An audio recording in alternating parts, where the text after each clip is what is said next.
once I thought I knew everything I needed to know about you. Your sweet whisper, your tender touch, but I didn't really know that much. Joke's on me, well, it's gonna be okay if I can just get through this lonesome day. Lonesome day. Hell's brewing, dark sun's on the rise. Storm will blow through by and by. House is on fire, vipers in the grass. Little revenge in this, two shall pass. This two shall pass, darling. Yeah, I'm gonna pray right now. All I got's this lonesome day. Lonesome day. It's alright, it's alright, it's alright, yeah. It's alright, it's alright, it's alright, yeah. It's alright, it's alright, it's alright, yeah. It's alright, it's alright. Hey!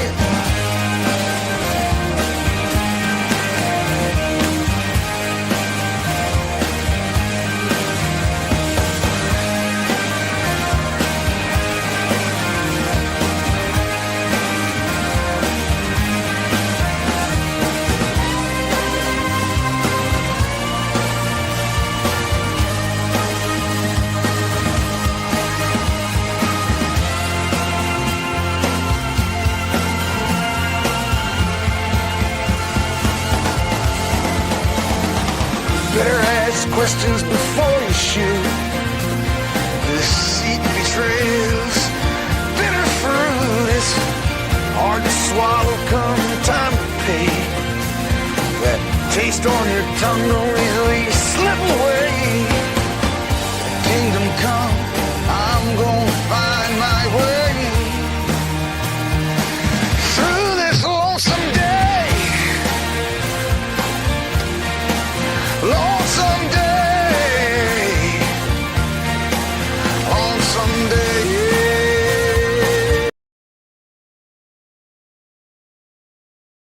It up. Collins, fly ball, deep into right field.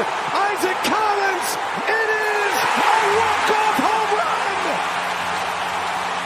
He's done it again. His first ever. And the Brewers have won their 9th straight game.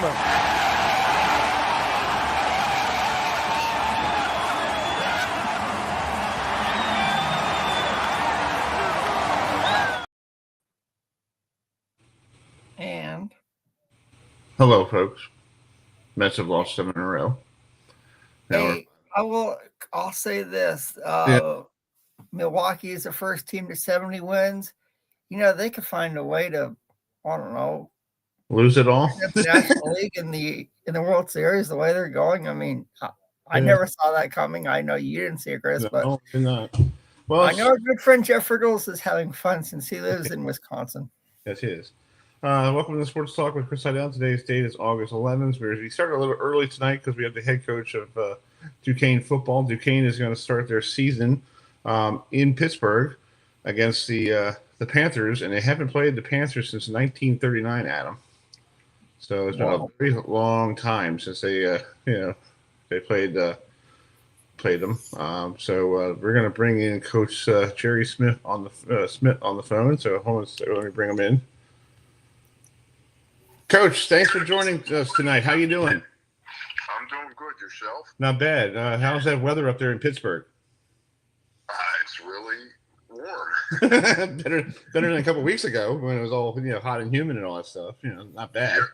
There's no doubt. There's no doubt. Exactly. So talk about practice so far. You guys are getting set for your first game of the year, August 30th, against your crosstown rivals in the Pittsburgh Panthers, and you haven't played those Panthers. I did some research. 1939. I don't think you were coaching back then, were you? No, I was not. I was going to say I don't know how much of a rivalry it's been since it was 39, but obviously two schools in the same city and two very, very successful programs. We always say here at Duquesne, we're part of the football town of Pittsburgh, and there's the Pittsburgh Steelers, the Pitt Panthers, and the Duquesne Dukes. And they're all championship programs at one time. Yeah. So we're proud to be part of the city of Pittsburgh, and we're excited to play in this game. Yeah. So I know you guys haven't played those guys in a very long time. Is there a little rivalry, even if the football team hasn't played them? Is it more rivalry in that area with the other programs like basketball? I know basketball's pretty good as well, but do you see it? Yeah. Oh, yeah. I mean, obviously, a lot of our guys know their guys, and we have a great relationship. Our staff, I've known Pat since he's been there, and Narduzzi, great coach, good friend. We go over and watch spring ball, and we go to their prospect camps, and they help us out in anything we need. So it's a really good working relationship, and now we weren't able to go to spring ball this year, obviously, but so we'll go battle on the field. That's cool. Adam, you have a question for Coach? Sure. So 2 years ago you won the NEC. Last year you tied for first in the NEC. So I'm guessing I guess you want to go for 3 in a row up there in the NEC. So just talk about the momentum from the last 2 years, winning the conference that hopefully will get you 3 in a row. Yeah, that's always the challenge, but we approach it, as every year's a new year, it's a new team, and we talk about the tradition here. In the last 2 years, we did win. We've won 7, I think, in the last 12 years, somewhere in that range. I don't keep track of the stats exactly, but I know that we have a tradition here of competing for the championship, so that's what we use. We were able to do that the last 2 years, and so our focus is if we can be the best we can be, we got a chance to compete for it. And in the big picture, when it's all said and done, and we're not going to talk about it till we get there, but it would certainly be great to compete for the 3rd time in a row. Exactly. Coach, being on the ACC network for the first game of the year, that's pretty good for recruiting, right, for you guys, because you don't really have your games are on ESPN Plus, but a lot of people don't get a chance to watch you guys around, the Pittsburgh area. This is actually going to be on the big network of ACC network. Yeah, there's no doubt. It's great to get that exposure.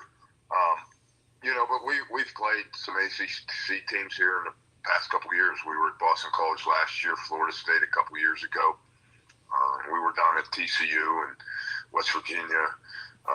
Actually been out to Hawaii a couple times in the last 7 years, and so that's great for our program, great for everybody on campus here, and it is really good for recruiting because our guys want to challenge themselves and play at that level. Yeah, I remember having you on when you guys took on Florida State, and that was a week 0 game, so it was one of those Florida State was coming off a 7-5 record, Adam. Yeah. There's we don't even know what Florida State is, and then you guys played tough against them, but just Florida State has more horses than hopefully you got more horses against Pitt this year. Yeah, there's no doubt. I mean, that's the challenge of being FCS against FBS. But it was ironic that that team had a great year. Was that the year they didn't make it into the playoff, or was it the next year? I know we played TCU, and then the following year they were in the final game. Right. Yeah. Florida State had a great year the year after they played us, and so we've hit some programs on the up. I think Pitt's going to have a great football team. Obviously, I follow them. I've been following them since I started watching football at maybe 7 or 8 years old, because I'm from Pittsburgh here. Grew up a Pitt fan, Tony Dorsett, Bill Fralick, all those guys. So it'd be awesome. It's going to be an awesome. Yeah, I think it'd be cool for you. It's like our childhood. I grew up watching the Mets and Florida State, and I always think one time I applied for the Washington Nationals job for broadcasting. I'm thinking to myself, the first game their first ever game was at Shea Stadium. I'm thinking like, I can't go in there. I'm a Met fan. That's like going. It's like against the blood. Yeah, no way. Yeah, I'm not doing that. You suck it up, and I know you suck it up, but but deep down inside of you, you're happy that the Mets win. And you got to root for your employer. But it's like you're thinking to yourself like, I can't do that. No. Believe me, those childhood teams, it's tough to break. Right. And you're probably going to be happy on Saturday, but on the other side, you're going to be happy you beat them on the 30th, and you're thinking after the game, you're going, I just beat my childhood team. Yeah. That's not cool. One of those. Yeah. But, hey, win is a win. I look at it as a win is a win. But, you're not going to worry about your childhood. You see that colors, and you're like, okay, I'm going to play against them. Okay, we could do it. Yeah. It'll be a cool opportunity for me also. It's great for our kids to compete. And, be a cool opportunity for me, to play the game there at Acroshore. All these years I coached some high school here in Pittsburgh, and we'd play our high school championship games down there at what was Heinz Field or Three River Stadium back when I was a young coach. And I never got the opportunity. None of the teams I coached ever made it to that game. So this will be my first game coaching at that stadium. That's cool. Hey, you don't have to worry about Tony Dorsett running the football, so you're okay. Yeah. we don't, but they got a pretty good running back. He's really good. Yeah. We have to keep him contained. Adam, you have a question for him? Yeah. So, I noticed on your schedule, there's a team that is making their debut in the NEC. They're not eligible for conference for a football wins in the NEC, but the University of New Haven is joining the NEC. So what will it be like for you to face a team, that's making the transition from Division II into the FCS like New Haven is doing? Yeah, that's an interesting. We've had a couple of those teams in the last couple of years. Merrimack did that a couple of years ago. Bryant did it. Might have been 10 years ago. I was here and they joined. Stonehill has recently joined about 3 years ago. The conference, and now New Haven. We're a late addition to the schedule because they didn't decide till I think the first week in June. Oh, wow. To make the move. And then they were scrambling for a schedule because most of their Division II guys dropped them. Cool. And we happened to have an open week, and they were okay with coming here. And, we're always looking for home games. So it just worked out that they'll be able to come here, and it will be a challenge because we may have seen them over, I've been here 20 years, and we play a lot of those Northeast Conference teams, and they play some of those teams out of conference up there. We may have seen New Haven one or two times, in some crossover games there with our NEC opponents, but not a lot. I do know they traditionally have been a really good program in Division II. So I imagine they're going to make this transition pretty seamless and be competitive pretty quickly. So it is a new team.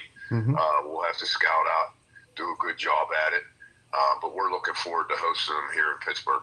That's cool. That's awesome. Well, Coach, I know you just got done with the meetings, but I appreciate you coming on at 7:15 tonight, and I hope you have a great rest of your practices and get set for this big game on the 30th. And hopefully we'll get you on before that big game on the 30th against Pitt and see how you are doing with your camp and all that stuff and see how excited you are on that 25th of August. Absolutely. Listen, you guys are great. I was happy to do it. It's good to talk to you. I think I told you, my wife was, when I met her, she was living in Baltimore. Right, that's right. I remember. Yes. Yeah. And it's a fun place in my heart. I enjoy going down there and, going to the O's games and Fells Point and seeing all the places down there. So it's always good to talk with you guys. That's cool. And I remember the last time I saw you guys down here, you played Towson in that playoff game. And it was that rainy day. Yeah. And you guys just pulverized Towson on that play. That's the last playoff game they had since then. Wow. I think so. I got to look back on it, but I think that's the last time they were in postseason. I'm like, wow, but that was 18. Yeah, Wow, it was pouring. I remember it was pouring rain, and you guys were just used to ground game, just kept going up the middle, just kept going, and like Coach Ambrose after the game was like, we couldn't stop the run. Well, that's what you do in the rain. Yeah, we had a talented running back there, AJ Hines, and worked out for us that day. So exactly. Well, Coach, have a great rest of your night, and thank you so much, and we'll talk to you soon. Well, you're welcome. Take care. All right, see you. Bye. Thank you. All right. That is the coach of Duquesne University, the Dukes, the other Dukes. There's the James Madison Dukes. There's the Duquesne Dukes. There's so many Dukes. Yeah. Well, at least it's not. I mean, at least it's not Duke University. That, Right. Exactly. Down the road in Durham. But well, you can watch that game on August 30th between Duquesne and Pittsburgh from Heinz Field. I call it Heinz Field. I still call it Heinz Field. Yeah. 12 noon on the ACC network. Our good friends at the ACC network will be covering that game. We're going to change gears here. We don't have to worry about this game this year, Adam. No, it's called Chris. Can I bring in our next guest? Yeah, go ahead, big guy. So, folks, last year we all know the Florida State and Georgia Tech opened up their season in Dublin, Ireland. Well, tonight here on the show, we are going to be previewing the game between Iowa State and Kansas State that's taking place in Dublin. So we're going to start on the Iowa State side. Joining us now to talk some Cyclone football, he covers the Cyclones for the Cyclone, Fanatic, and the Cedar Rapids Gazette. Let's bring in Rob Gray is joining us tonight. So, Rob, thanks so much for joining us tonight. And just talk about having a Big 12 conference game not taking place in the United States, but in Dublin, Ireland to start the college football season.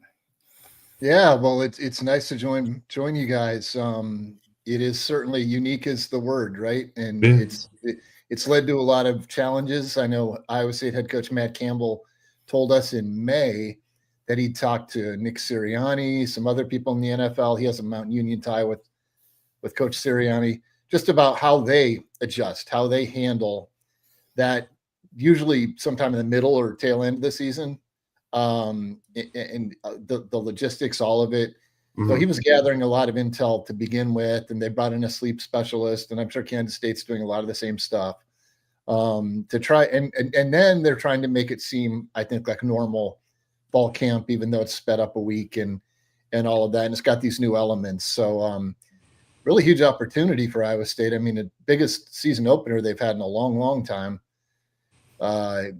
Big 12 game between a team that reached the Big 12 title game last season and lost to Arizona State, Iowa State, and of course, Kansas State, along with Arizona State, kind of broadly considered to be the conference favorite at this point, with Iowa State one of the top contenders. So certainly a lot of intrigue around this game.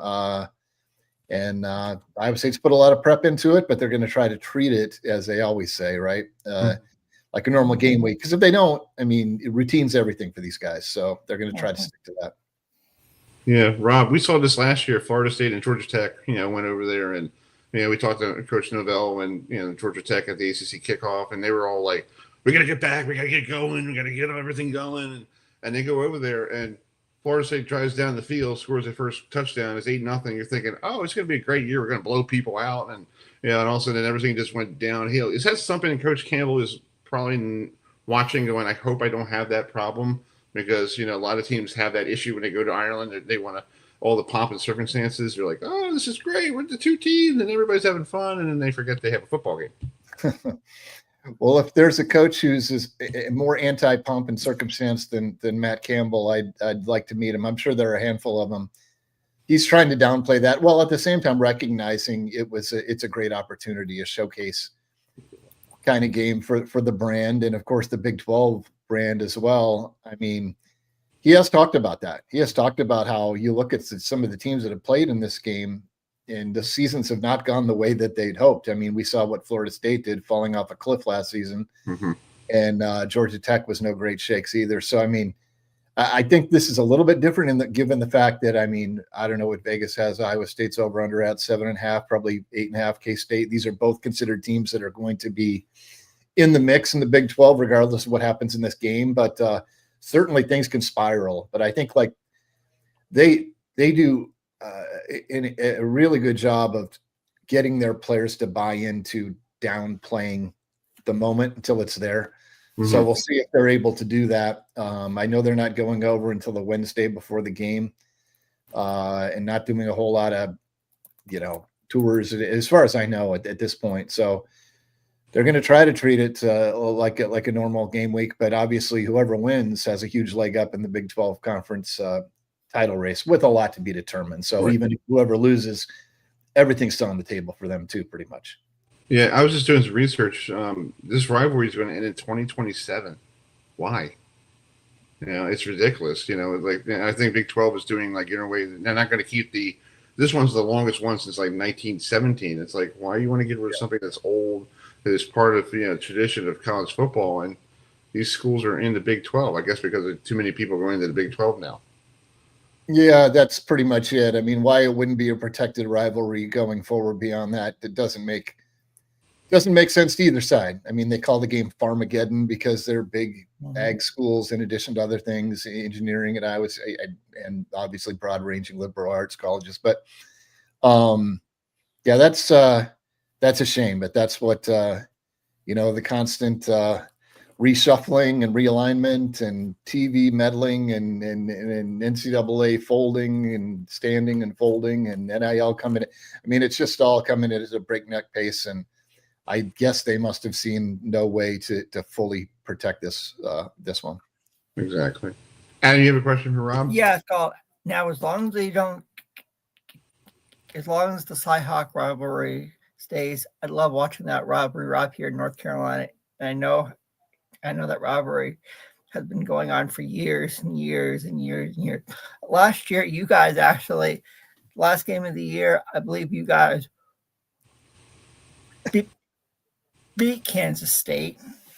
So just talk about the momentum from last year for beating Kansas State, this game taking place in Dublin. Yeah, I mean, they've actually won 2 in a row against Kansas State, which is a relative rarity since Bill Snyder took over way back in the day. Once he turned the corner, the Wildcats really dominated the Cyclones for quite a bit, and then that more or less continued as Iowa State was lost in the wilderness again. That's happened numerous times in this program until Matt Campbell took over. And, so momentum off of 2 games. And it's one of those rivalries where the game seems more important than it really is, no matter where it's played or when it's played. And obviously it was hugely important for Iowa State to win that game. It, along with probably 4 other things happening, allowed them to get the tiebreaker to play Arizona State in the Big 12 title game last season. But, it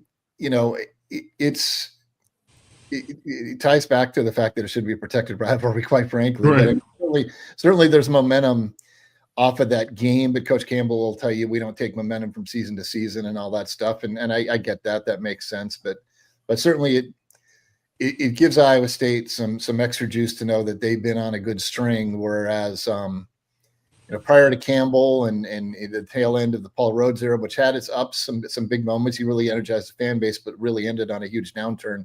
Right. They could not win against Kansas State, period. And in fact, they lost at Kansas State where they fumbled it away and just basically gave the game to Kansas State, was basically the game that sealed Paul Rhodes' fate, leaving Iowa State. So, or being, fired. So, again, hugely important game. I think K-State, you go off the rankings, you go off Vegas. K-State probably should be a 3.5 to 5 point favorite on a neutral site, but I know both fan bases are going to bring 10,000 plus fans. So it's going to be a festive environment for everyone for sure. Yeah. Now, Rob, go ahead, Adam. Go ahead. Are you, I have to ask Rob, are you making a trip over for Dublin, or are you going to stay in Cedar Rapids and watch the game on ESPN? Well, I am going, but I'm leaving tomorrow. I'm going to go to the countryside and do a lot of things off the beaten path before I'm in the big city, quote unquote, by Irish standards, around game time. So I'm bundling a vacation with the fact that my airfare gets paid for and some of my hotel gets paid for, with some spending of my own to enjoy the Emerald Isle a little bit. So it was definitely one I said I'm going to make that trip if I can. Unfortunately, I was able to get it done.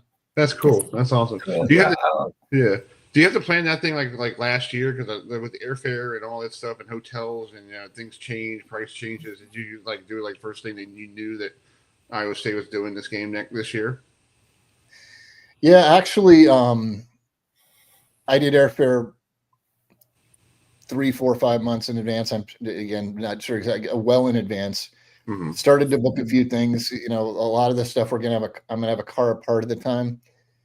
So we're driving on the left side and all that stuff, but that'll allow me to get some places where you don't have to book excursions and all that stuff. We're doing some of that too. And I've kind of done that piecemeal, but I've got everything that we need put in. It didn't have to go that far out, and airfare sometimes fluctuate, and sometimes 6 months out is worse than a month out. Right. But it was important to get some stuff planned because it's a small country. It's a time of the year where it's quote unquote high season, like anywhere in Europe and temperate climes. So, had to do a bit more planning than I sometimes do on other trips for sure. Yeah, I do the same thing here with Charlotte. I did my tickets for the ACC kickoff back in May. So I already had it all planned out, did it on Priceline, and people were like, how'd you get the tickets really cheap? Because if you plan ahead, you get the best bargain. You don't wait till the week of and go, oh, I'm going to fly down to Charlotte. Oh, it's $300. What? I'm not doing that. I'll drive, but but it's no crazy. doubt. Yeah. I've got a picture for you, Rob. I saw the uniforms they're using on that game. Let me pull this up here. That's not bad looking. Yeah, that's I like it. Yeah, I like it. I like the stripe. People are complaining about the stripe down the center of the helmet. But to me, it's you always try to bring out the best uniforms for this great game that's going to be over there, and it's going to be also for people to buy it, and merchandise, so they will make more money off it too. Yeah, no doubt. And I know Kansas State's got some type of, instead of a stripe, they've got an Irish kind of theme going there. Iowa State, I think, kind of understated with the Ireland flag right there, where you usually see the brand name of the helmet. But it's been let's just say Iowa State fans, and I'm sure like any fan base, can get overly invested in what teams' uniforms look like or logos. And they've long been against this I-State thing, which has been championed by longtime athletic director Jamie Pollard. It's got an I and just State across in it. So they brought back this Cyclone script. It's kind of retro, and they're using that more and more and more. They must have really gotten Pollard to back off a little bit on that stuff. So I know fans are excited about this. They've done a lot of black uniforms, which gets chiding from the Iowa fans because, oh, can't you wear your team colors, that type of stuff. It's like, well, lots of teams wear black uniforms where it's not, Nebraska, Oregon frequently. What color are they any given week? So, sure. It's just one of those things. But Campbell loves black uniforms. He'll see him in black all the time. So what he wants and what the players want is what they're going to get. Right, exactly. Well, Rob, let me let you go because I know you got to get ready for your trip. And I hope you have a safe trip over there. Enjoy. I heard the Guinness factory is where everybody likes to go to. So I hope you stop over there because I know some people went to the Florida State game last year and like, oh, we're going to get there early to go to the Guinness. I'm like, I hope you're not hammered by the game time. Fortunately, because of my duties, I won't have to worry about falling into that trap. But no, right, great to be with you guys. All right, have a safe trip, okay? Appreciate it. Take care. All right, man. See you. Bye. Thanks, Rob. All right, that's Rob Gray, who covers the Iowa State Cyclones for the Cyclone Fantastics and the Cedar Rapids Gazette. So, Adam, this time next week, we're going to get ready to some football. Yeah. We're going to have next week on the show, we're going to probably have the Villanova head coach joining us. We're going to dig deep. There's a lot of other games besides the Ireland game between Iowa and Kansas State. You got Sam Houston State taking on UNLV, and we have San Diego. It's called week 0. Somebody.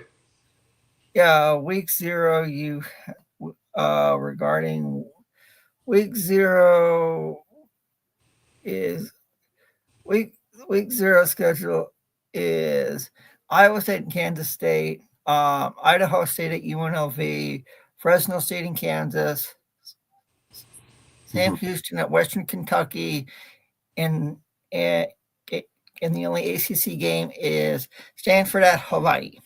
Yes, and we will have the voice of UNLV, whose father is a famous person who does the Dodgers games. Oh, you mean we're gonna have? His son. His son will on join next us week. Next Monday. Yeah, so Nice. it's So a we can family ask him about affair. his legendary father. Maybe we get his dad to come on just to ask a question. Maybe I could see. But we got to see. We got to see if the Dodgers are playing or whatever. See if Chris, I can look real quick. I think it'll be a cool little thing. We do cool things here on the show. Yeah, we do. Yeah, that'll be funny. Yes. Somebody has a question for father. Yeah. So speaking of questions, if you want to email a question for our guests, please email us at HughesFM Radio or tweet us at HughesFM. The same thing on the YouTube. The Dodgers play the Colorado Rockies next Monday night at 8:40. Okay, so are they in Coors Field? Yes, they are. That'll be tough. Maybe we'll get them another time. Yeah, it'll probably be tough. Yeah. Speaking of tough stuff, we got some. Was talked about. You tweeted this earlier today. This happened on this date in 1988. Some guy named Gary Carter, actually put himself in the record book. I thought of you, Chris. You and I were thinking alike. I did this yesterday. So here is the great Harry Carey with the call. Not the Mets broadcast. This is the Cubs broadcast. 8 homers, 36 RBIs. There's a drive. Way back. It might be the 300th home run of his career. Gary Carter hit a 2-2 pitch. And he has waited since May the 16th. And he just got it. Stanford Luzo, the third base coach, shaking his hand. Everybody is happy for Gary Carter, except the Cubs. And Johnson now talking to him, patting him on the back. He's got a big smile on his head, on his face. And he now enters the dugout, and he is a picture of relief. He's taken a deep breath of relief. He finally got the 300th home run of his career. Yes, Gary Carter on this day in 1988 finally got his 300th home run in Chicago. I don't know if the Mets won that game, but still, Carter. It's funny they were talking about the home run, by catchers, because that guy from Seattle has 45 home runs. He's tied Johnny Bench right now. It's it's crazy that Perez, the guy from the Kansas City Royals, has 48, and we're not even done the season yet. Well, I didn't think. Well, it's called. I didn't think Cal Raleigh would do this. I mean, when we started the year, I was like, okay, he has a shot. Yes. Yeah. Before we bring in our next guest, you're wondering why we were playing Bruce Springsteen, because today, on this date in 2002, that was the number one song album, The Rising, and that was the number one song of the album. On that song was Lonesome Day. So that was Bruce Springsteen. Speaking of Bruce Springsteen, this next guest, we're going to talk for the Frank Beamer Bowl, if you want to call it. It's the Virginia Tech taking on South Carolina, and we'll bring in our good friend Jordan Kaye right now, because we'll talk South Carolina. We'll talk to Mike Burnop around 9 o'clock tonight. So, hey Jordan, thanks for joining us tonight, and how are you doing? I'm great. Thanks for having me on. No problem. Just talk about this. What's the excitement down there in Columbia, South Carolina with they call this the Frank Beamer Bowl, because John Beamer is the head coach and his dad was really successful at Virginia Tech. So I guess his son is happy to play against Virginia Tech, but we're trying to figure out if he really want to beat them, because his dad's going to be on. I heard his dad's there, and it's going to be a disaster pretty much that day. He definitely wants to beat him. I think Frank Beamer, he was like, "Oh, I'm kind of on the fence," and Shane was like, "What do you mean you're on your fence? Like, I'm your son. You got to be rooting for me. I don't care that you coached there for 30 years. You got to be rooting for me." So, no, it's kind of a fun family dynamic. And Shane went to Virginia Tech and played under his dad and was a senior on that '99 team that went to the national title. So it's going to be kind of interesting for that family. I think they'll be honored before the game. So that'll be really cool for them. But for South Carolina, I mean, this is a team that fans here are just pumped about. I mean, the AP poll came out today. South Carolina was 13th. This was the first time they were ranked in a preseason poll in 11 years. Oh, wow. And so they're not just to be ranked in the AP poll, but to be a top 15 team with playoff expectations. It's got people kind of riding pretty high right now. Yeah. I have a clip for you. These two teams don't play each other. I think I found this back in, 1990 or 91. I think I was still in school at the time, and I didn't even know who Virginia Tech was at the time because they were in the Big East at the time. So that was pretty. Yeah, look at this old flashback. This is at Blacksburg, and it's funny if you look at the film, Jordan. Like the field is completely different what it was now. It's like it's all built up around it, but this looks like one of those like high school fields back in the early 90s. Like and that's South Carolina playing them right there. Yeah, South Carolina playing them at Virginia Tech, and the series is tied 1-1.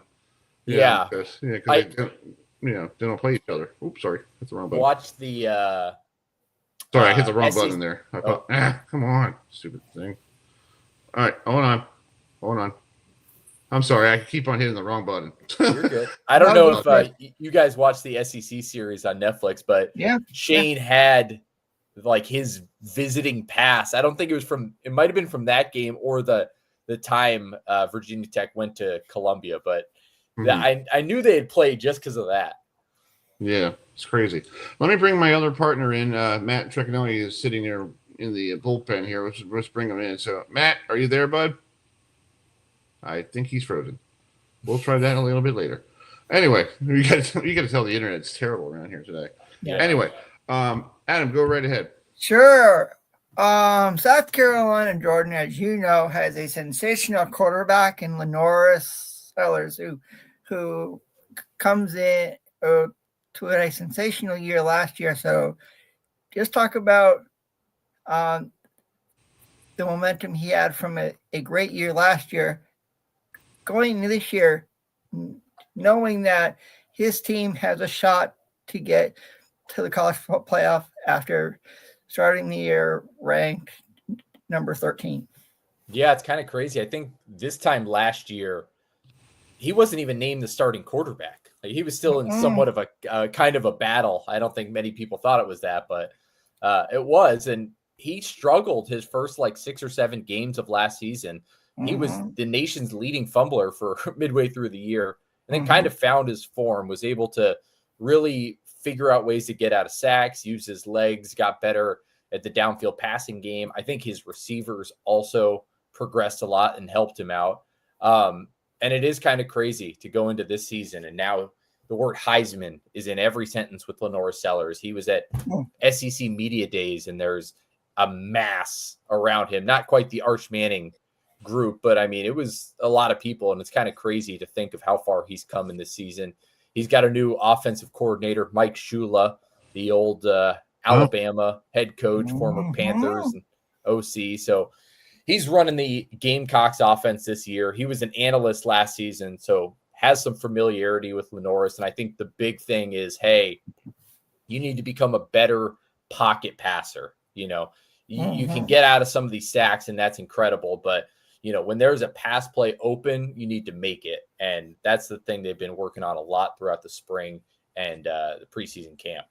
Oh, yeah. I mean, to me, it's like South Carolina is, to me, I think, toward the upper middle of the SEC. I think they're on the outside looking in. You look at teams like Georgia and LSU, Alabama, Texas. I think in the next tier, to me, South Carolina is in that tier. And obviously, they start the year against Virginia Tech.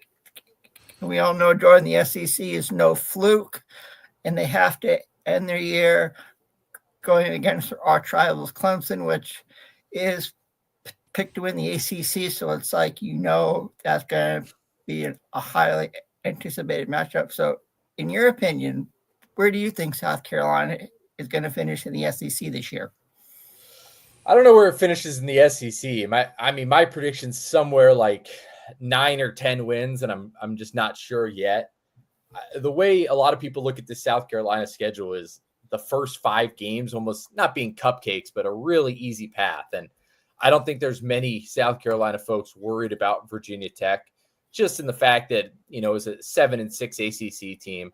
I know they're bringing back Kyron Drones, but it's not a team that realistically should stack up with some of the better SEC teams that South Carolina beat last year. South Carolina beat Clemson last year, so that's got a nice ring to it. But it's like the Gamecocks have 5 pretty easy games, and then the next 5 are all against AP preseason top 25 teams. So it's like you could start the season 5-0, and then you go at LSU and you're playing Oklahoma and Alabama and Ole Miss, and you could be 5-5. It's like, it's that crazy of a thing. And then, like you were saying, Adam, it's like you end the season at Clemson, and that game is always going to be crazy. The last 3 years, the road team has won it, with South Carolina winning 2 of those. So it has been a little nuts of the kind of the parity in that rivalry, even though you would think, hey, Clemson's been, the national title contender for 20 years or 10 years.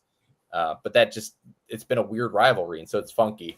There's a lot of expectations that the Gamecocks are going to win 10 games, go to the playoff. And I think I'm kind of right there, but man, there's going to be a lot of games that are going to come down to one score, and you could see 1 or 2 slipping up, but then they also pick up 1 or 2 and kind of see them somewhere probably 9 to 10 wins, maybe 8. I could see that. I mean, you look at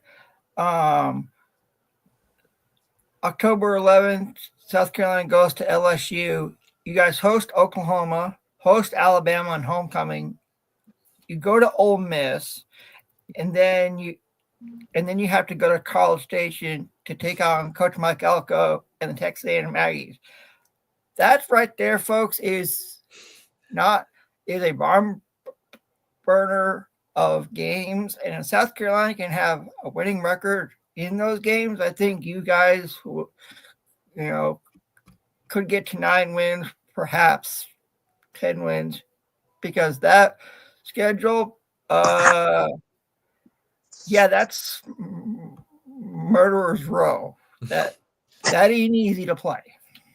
And what's crazy is, South Carolina could have a winning record in that 5 games, lose to Clemson, and still miss the playoff. Like, it's that wild where there's not much margin for error. I think the one thing that'll be interesting this season is, does the playoff committee admit a 9-3 at-large team and weigh in strength of schedule a little more? That was a big thing with Shane Beamer in South Carolina last year, is they felt they made it through one of the best schedules in the country with 9 wins and weren't rewarded at all in the final rankings. Mm-hmm. Matt, you got a question for Jordan? Go ahead, bud. So what are some things that we have to look out for with South Carolina? Adam mentioned Sellers. I mean, he's a stud. If you're an NFL fan, he's projected right now to be a top 5 pick in the draft. So there's that. But then I think there's going to be a lot of young wide receivers that are going to really surprise people. They brought in 6 freshmen and said, hey, we think these freshmen are better than any transfer portal kid out there. They didn't take a single receiver from the portal. So they're basically throwing like a junior, a sophomore, and like a couple other guys, but there's going to be like 3 or 4 freshmen like catching passes for this team. And they think those freshmen are phenomenal and are going to play and be great right away. It'll kind of take a couple weeks to see if that's true. It also might take them a couple weeks to figure out college football and going against great DBs. But that's going to be one of those stories of the season is, hey, how do these freshman wide receivers gel and how quickly can they become SEC caliber wideouts? That's true. Jordan, I appreciate you coming on tonight. I hope you have a great rest of your practice. You practice by covering the team this week.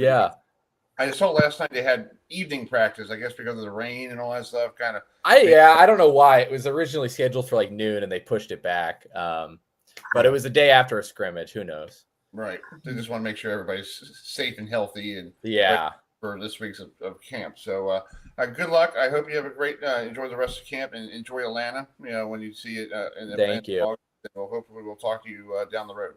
Appreciate it. Let me know. Thanks, guys. Have a good one. All right, man. Talk to you soon. See you. Thanks, Jordan. All right, that's Jordan Kaye, who covers the South Carolina Gamecocks down there for the state newspaper. So, Matt, welcome to the broadcast there. So, what do you think about the Beamer Bowl, coming up at the end of August between Virginia Tech and South Carolina? Oh, I think it'd be great. I wish Frank Beamer was still the head coach. That'd be even better. Yeah, I think that would be cool. Like we saw with the Bowdens, when they played each other in Clemson, Florida State versus Clemson, and Bowden versus Bowden. That would have been cool, But Frank's going to be there with his wife. I think, according to Gary Stokin, we talked to at the ACC kickoff. We'll play his interview next week. A little clips of it. He's saying that Frank Beamer is going to be there with his wife, and they're going to honor. And his wife I think she's having a hard time understanding what team she's going to root for. Well, Chris, you could, she could be like Travis. She could be like the Kelsey brothers' mom, where one side Virginia Tech, one side South Carolina, and you'd be perfect. Exactly. Little quick football from yesterday from NFL. This guy, we saw this guy last year in Tallahassee, and I want to ask you this question here. Hold on a second. The Seminoles had an undefeated regular season in 2023. He's going to dial up a deep ball here. Down the sideline. He's got it! Perfectly placed for Dale Von Campbell over the top of the double coverage.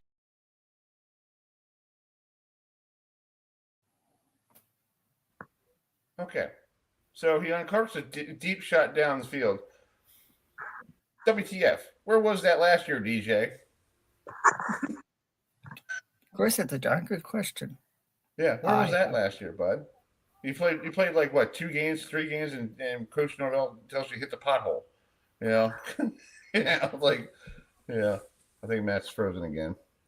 Yeah, he is. So we'll bring him back in a little bit later. But what's your take on that? I was like, it was a nice throw, but where was that last year? I don't know. Chris, if I knew that, I would be the offensive coordinator at Florida State. I don't know. Exactly. I have no clue. I do follow. I do follow his father on. I do follow his. Yeah, we gotta get father Dave on Twitter, and from everything that he has said, he's enjoying seeing his son having a successful preseason with the Chargers. So, well, I should bring Gary McDaniels in, our friend from Clemson, my buddy. He actually spent time with DJ's dad when he was. Oh yeah, we should get Yeah, so I want to see what the insight is on that guy. So anyway, top of the hour, 8:00, coming up at 9:00 and 9:15. We'll preview this local big golf tournament here in Maryland, the BMW Championship. We'll have Adam Putnick from the senior writer from Golfweek and Kevin DiDomenico, who does the play-by-play for PGA Tour Live and also on 106.7 The Fan in DC. We'll talk to him about this weekend's big tournament here, right down the street, Adam. It's over here in Owings Mills, and I saw so I saw all the signs saying like "Park here," "Park there." I'm like, okay, I need to know where Thursday and Friday is so I can stay away from that area. Yeah. So we're talking tonight about the game in Ireland, and we know last year at this time we were getting set for that game between Florida State and Georgia Tech, and we had our friend from Florida State, Jeff Cohan, on, and he was getting ready for his big trip over there, and we saw Florida State come out of the gate, right away perfectly, 8-0, 8-0, and all of a sudden everything goes downhill. So Kansas State is trying to do what Florida State didn't do last year, trying to win a game in Ireland, and they're going to be the first Big 12 team to win one because the last couple of years has been. I think I saw the roster. Notre Dame is 3-0 in Ireland, and they won an average of in their 3 games 49 points over there. Dang.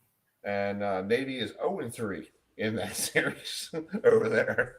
So if you're Navy, please don't go there.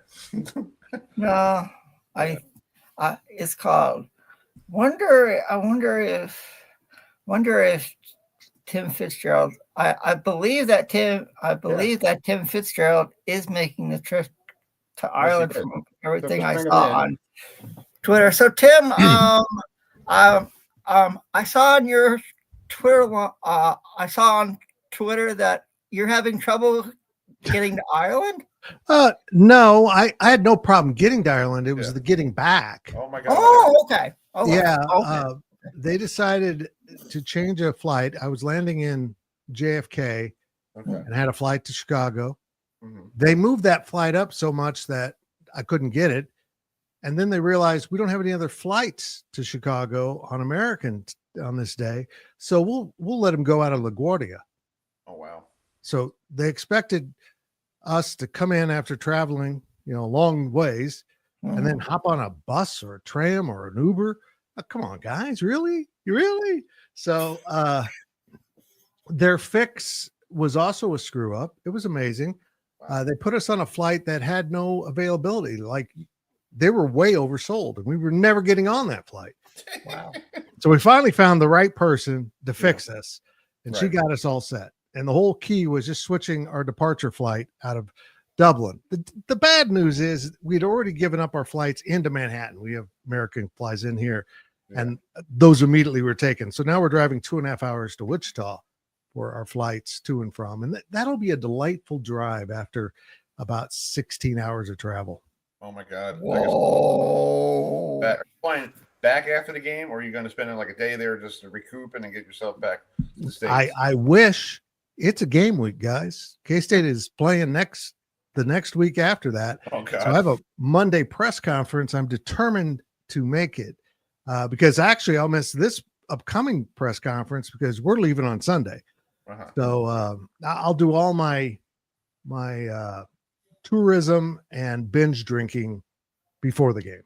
I love your message. I sent you a message. Hey, you available next week? He goes, let's do it this week because I might be hammered next week. I'm like, okay, hell yeah. I love it. I was like, I'm looking at my phone going, beautiful Saturday night for that. Yep.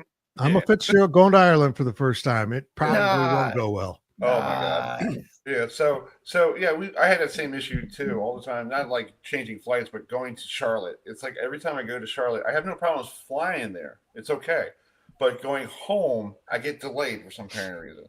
The last time I just got back from the ACC kickoff, we were delayed because I was supposed to fly at 7:00 in the morning and get back here by 9:30 because I had to take care of my girlfriend who has a disability. We didn't leave till 7:40 because the crew had to get permission to fly. In other words, Chris. In other words, they had to be. So they got on the intercom going, "We are so sorry for being late this morning because we had to make sure we had a special permission to fly." I'm like, "Permission to fly?" I was like, "What is this? A new airplane now?" And like, you got to bring out your ID and go, "Can I go, please?" I bet they had a few drinks the night before, and they had to. I think that's probably what. I think they were a little partying in Charlotte, going, "Hey, I can't make the 7:00 flight. Can we make it 7:40 so I can get my stuff and get that sauce biscuit from Bojangles? I'll be good." I'm like, okay, but every time I leave that airport, don't get me wrong, it's a nice airport, but I don't want to stay there an hour or two waiting to get out on the plane because the last time I was down there, it was in October. And the plane was delayed because the door was broken, and they didn't tell anybody about the door was broken until they literally get on the intercom. "We gotta go to B14, please. Pick up your flight at B14." I'm like, "Are you serious?"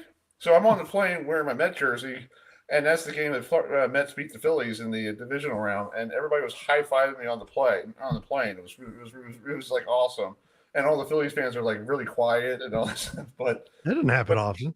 Yeah, but I really didn't want to sit in Charlotte for 2 hours trying to watch the game on my little phone. I wanted to get home. But anyway, So that's our flight issues. But so are you excited going over to Ireland? Because a lot of people, I know this is part vacation, part business, but still, you get a chance to see a new country. Yeah, I am. And I'm not into long flights, so this is going to be a challenge. But I think this is a really cool opportunity for Kansas State and Iowa State. They're both ranked, and I think they're both going to be really good teams. And I've been telling people I won't be surprised if this is the championship game. If Iowa State, Kansas State, Farmageddon bookends the two ends of the season for the Big 12. But we'll see. I mean, what everyone's trying to guard against is if you're the loser, don't handle it like Florida State. Honestly, I think both coaches have communicated this doesn't end our season if this doesn't go well. I mean, so I don't know. I don't know what we are going to see with a game of this magnitude this early in the season. It's just not typical for the Big 12 to do this kind of thing. Yeah, Adam and I are big Florida State fans. We're so excited. Like last year, it was 8-0. We're like, oh, we're going to blow Georgia Tech out. Yeah. And all of a sudden, it just started going downhill. And all of a sudden, I found out that after the game was over, they stayed a couple of days over to sightsee. And I'm like, you get your butt back to Tallahassee. I don't know what the hell you're doing. No sightseeing after you're losing, Chief. And I think ever since then, I think they were still having jet lag because I guess the jet lag still carried into week 2, 3 against whoever. And we did our show afterwards at Florida State postgame. It was like therapy session for us. It was like people were like, we had one guy. It was funny, Tim. It was funny. It was a Miami game. Miami beat Florida State, and the Miami guy started like talking trash at midnight after my game. I said, "You're really going to start with me? Like I don't need you to start with me right now. No, not a good idea. But anyway, but for you guys, it's like it's a big thing for the conference. Big 12, it's the first time 12 out of the country. It's going to be all pomp and circumstances. I don't think ESPN is bringing game day over there. I think they're just going to go live whatever from their studio. Go, oh, let's go to Ireland, everybody. It's huge for the Big 12. It really is, because most Big 12 games are entertaining and close, and it's a fun brand of football. So if this game's one of those, it'll put that on display that, this is a fun conference to watch, to pick up on and just kind of follow along. But I don't know what to expect from this conference. We saw Arizona State come out of absolutely nowhere last year. They're ranked 11th in the country this year. They were ranked 16th in the Big 12 at the start of last year. And so that's just an amazing story, but that's pretty typical of the conference. We've seen programs just elevate themselves and suddenly they were really good last year. Cam Scatterboot was a nightmare, and they return almost everything but him. And I know Iowa State's going to be good. Tech has been, buying a roster like crazy. We'll see if that works.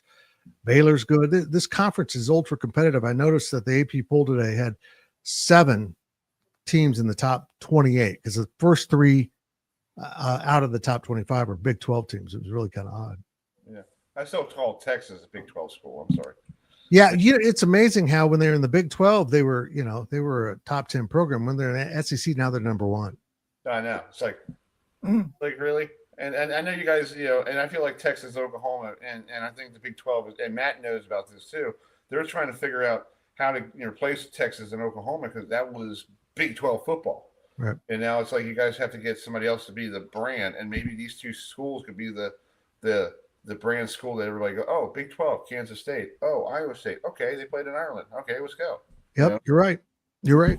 They've got to just kind of build up the brands they have. They have no blue bloods left in the conference. But they do have Colorado getting monster TV ratings. We'll see if that holds up another year. I mean, their ratings are basically triple of anyone else in the Big 12, and I think it might be one of the highest in all of college football. BYU, of course, is kind of a powerhouse because they're like Notre Dame to a degree. They got fans everywhere. But this conference doesn't have that definitive blue blood program anymore, and the blue blood brand has to be just how fun and competitive the conference is. Right. It is either a gambler's dream or nightmare. I don't know. I stopped doing it because I couldn't get any games right. I was pretty much the strongest indicator who was going to win because it was a team I didn't think would win. Right. Exactly. Matt, I know you're a Big 12 guy. You love the Big 12. So, you know, do you have a question for Tim? Yeah, actually I do. So what? I mean, yeah, the Big Ten is definitely fun, exciting to watch, and everything. And so, what does this mean? Having a game being played in Ireland for the Big 12, in addition to college sports. It's enormous. I mean, just the topic we're talking about, as mentioned, they can build up brands here. Brand awareness is really a huge effort by the Big 12, and it's something Brett, the commissioner, has done. Your mark, and I think this is just enormous for the conference. We don't want to see this as a blowout either way. We don't want to see this as sloppy, because that's not always typical of Big 12. And if it's a really good game, I think people get a good taste, the flavor of the Big 12 conference. Exactly. So do you think this will gain additional exposure like this season and the upcoming years because of this game being played in Ireland? It could. It really could, particularly if the winner goes on and makes the playoff. There's the big advantage for the winner.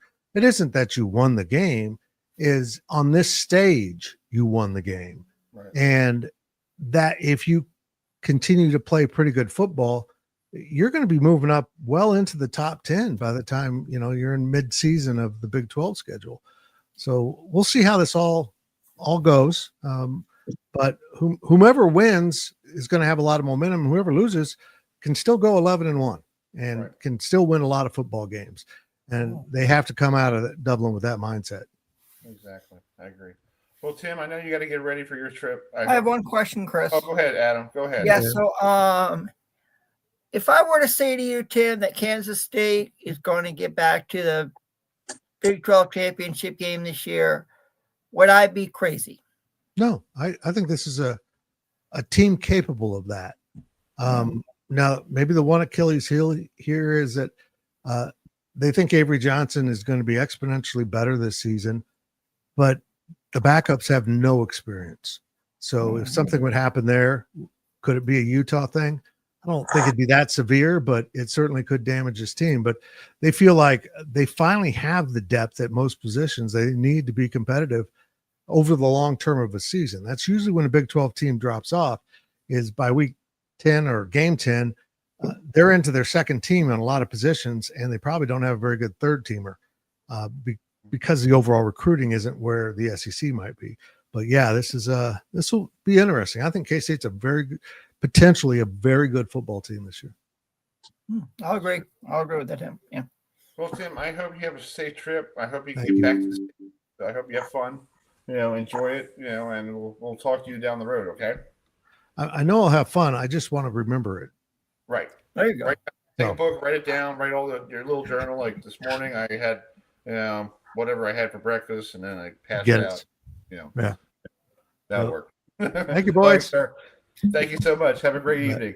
Thanks, Tim. I see you, Tim. Bye. That's a great interview with Tim Fitzgerald, who covers the K-State for the Go Power Cats, is a 24/7 sports thing. So, Matt, are you still there? There you go. Yeah, I'm here. All right, so we're done with the Ireland trip. Next week, we'll talk more about this game, because this time next week, we're going to get ready for some football, children. You know, with the we'll get rid of our show next Monday night at 7:30. We started a little early tonight because we had the Duquesne coach, and we're going to bring in this next coach. We'll talk some CAA football with Campbell University head coach Braxton Harris. We'll bring him in. So let's bring Coach Harris in tonight. So, hi, Coach. How you doing? Oh, you're muted. Hey, Coach, you're muted. That's okay. There we go. There we go. How's Okay, everybody? we have people on the show that mute themselves all the time, so we're used to it. It's one of those, like, sticks here on this program. But like, Matt's still frozen. Matt, are you still there?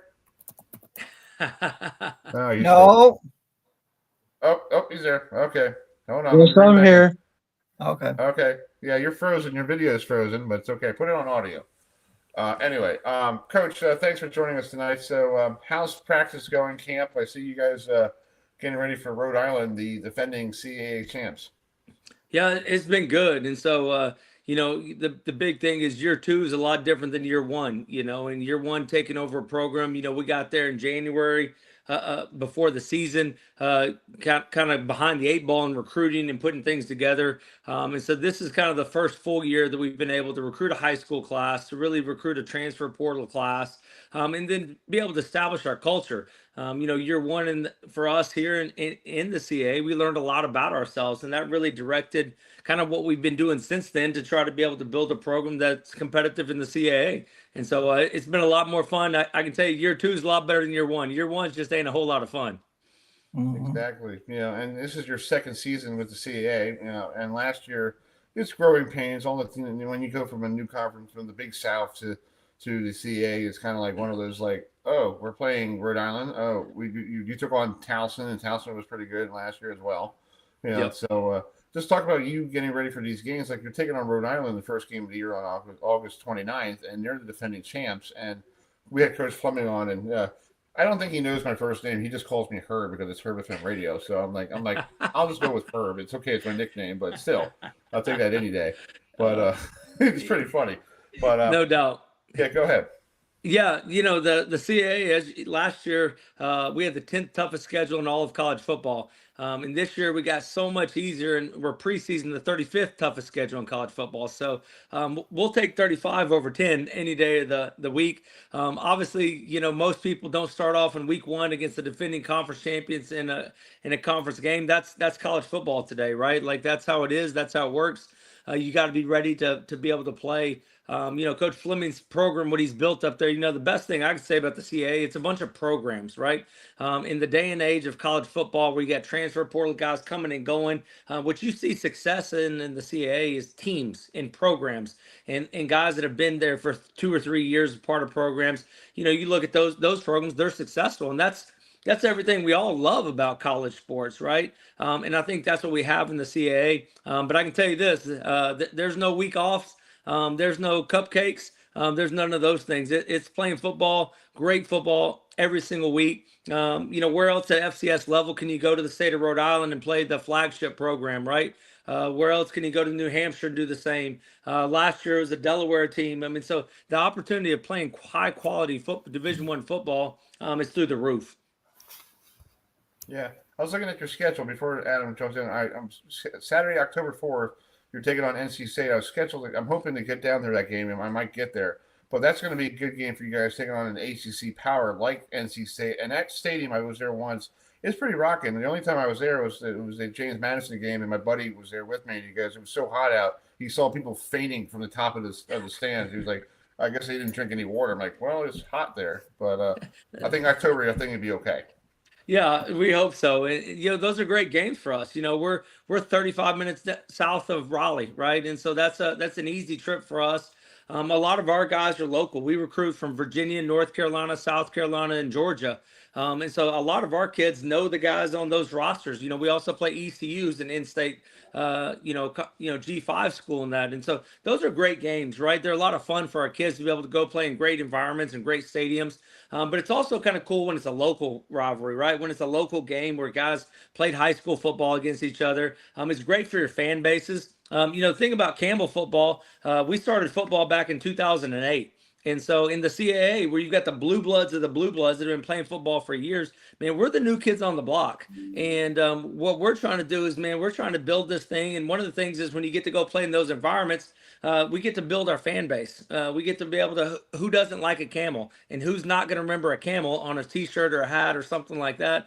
And if we can go to Raleigh and create a couple new fans along the way, we want to go be competitive in those games. We want to go compete every single Saturday that we get a chance to play. And so those are fun. Everybody's asked, how do you go into those games? Man, those games are easy because our kids are excited about playing those games and we get to let it rip and let's go compete. Exactly. I agree. Adam, let's have Matt ask a question because I know he's been having issues, so I hope he's working. So, Matt, are you there?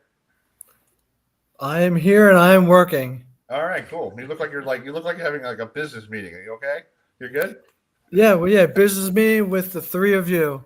Yeah. Thank you. Go ahead. Ask your question. Go ahead.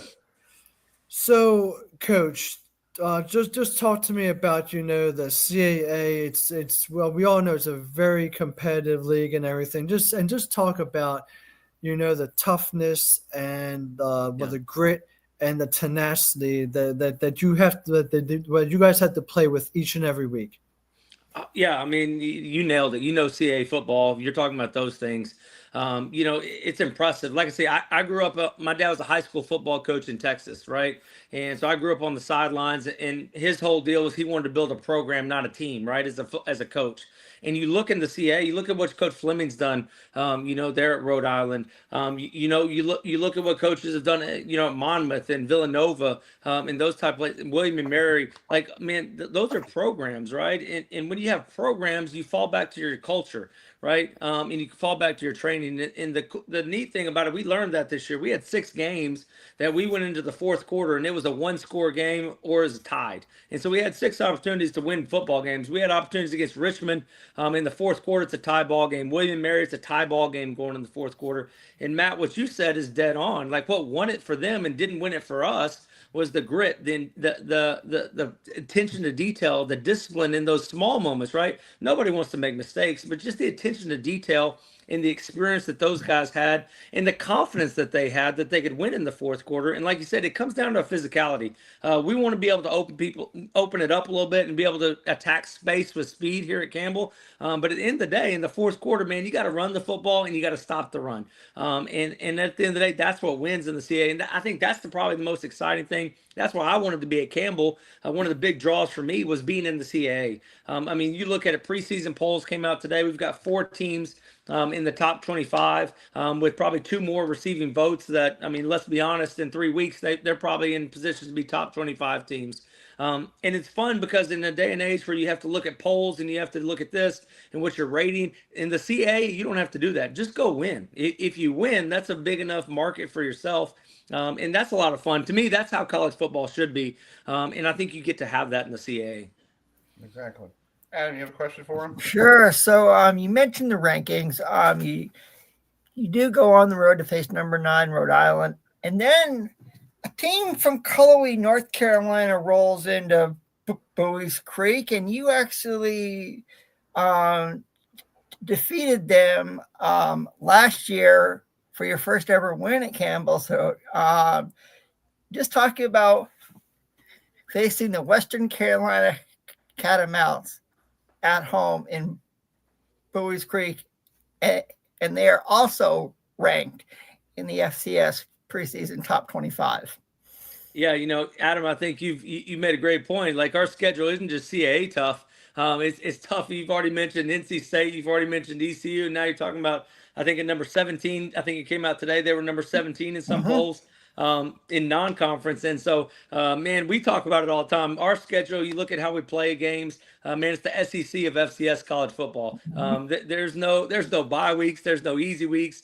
You're playing a top 25 team in Western Carolina. Again, what I think is really cool about the FCS college football is that regional rivalry, right? They're on the western part of the state. We're on the eastern part of the state. Man, we're glad they're coming here. That's a long trip for us to go to Cullowhee, North Carolina. It's beautiful, by the way. It's even more fun when you win. It's even more fun when you win. But that's what college football is, right? I mean, you look back on how I grew up around college football is regional rivalries. So you got to go watch your team play on the road and got to be able to experience those things. And man, I think those are just great environments. Going there last year and playing, that was a packed house. Being a local game, again, your fan base gets excited about it, and then bringing them here this year is going to be exciting because they'll travel well, and you'll have a packed house, here in Buies Creek when they come to town, and so those are fun, right? And that's what you look at this level of FCS football in this region, kind of in the northeast corner right here that we're all touched into, is man, you got a lot of regional rivalries. There's a lot of fun, great places that you can go play.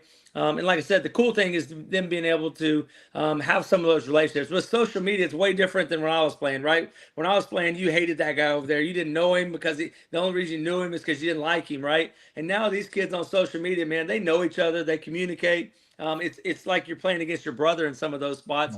And that's even more fun because that's the one you really want to kick his tail. You want to kick the brother's tail more than anybody.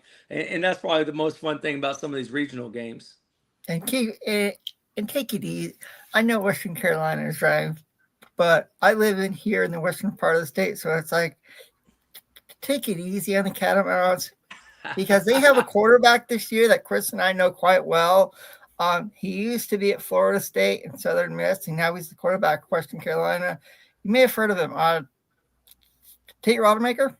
So Absolutely. It's like, so you get to face, Tate Rodemaker in Western Carolina, and you mentioned how tough the CAA is. You mentioned Rhode Island. You got New Hampshire. You got Maine. You got Towson. I mean, for fans who are, for people who are watching who aren't fans of the CAA, tell them why they should watch the CAA every single Saturday. Like I will, and I know that Matt will, and Chris. Yeah.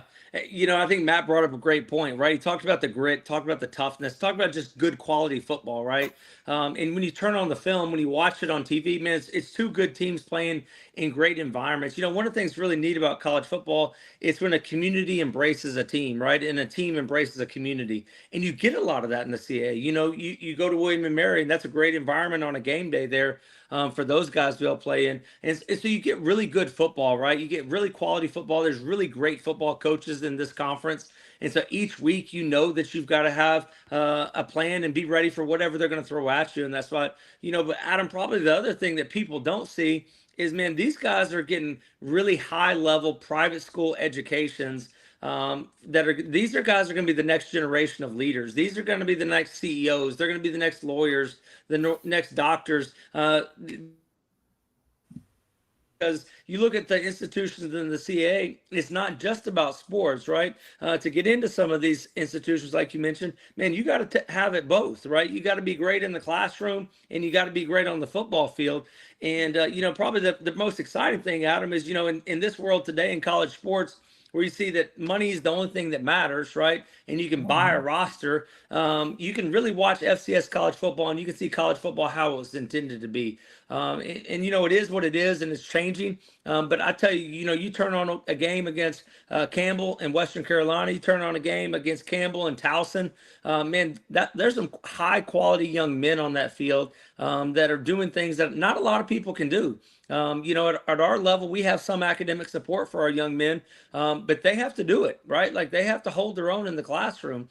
We don't have underwater basket weaving at Campbell. You got to get a real degree, and that's matters. And so, you look at what's good about college sports. Turn on a CAA football game. That's what's good about college sports. If you get tired of seeing the things that all that matters is money and what they can get out of it, turn on a CAA football game, because those are going to be the guys that we're all going to lean on to be our doctors one day, to be our leaders one day, and to be able to push the next generation forward. And not everybody can do that. And that's just a fact, right? Not everybody can do that, but our kids can in this league. And so, again, it's all about who you associate with. My dad told me a long time ago, you hang around 5 bums, guess what? You're going to be the 6th, right? You hang around 5 high achievers, you're going to be the 6th.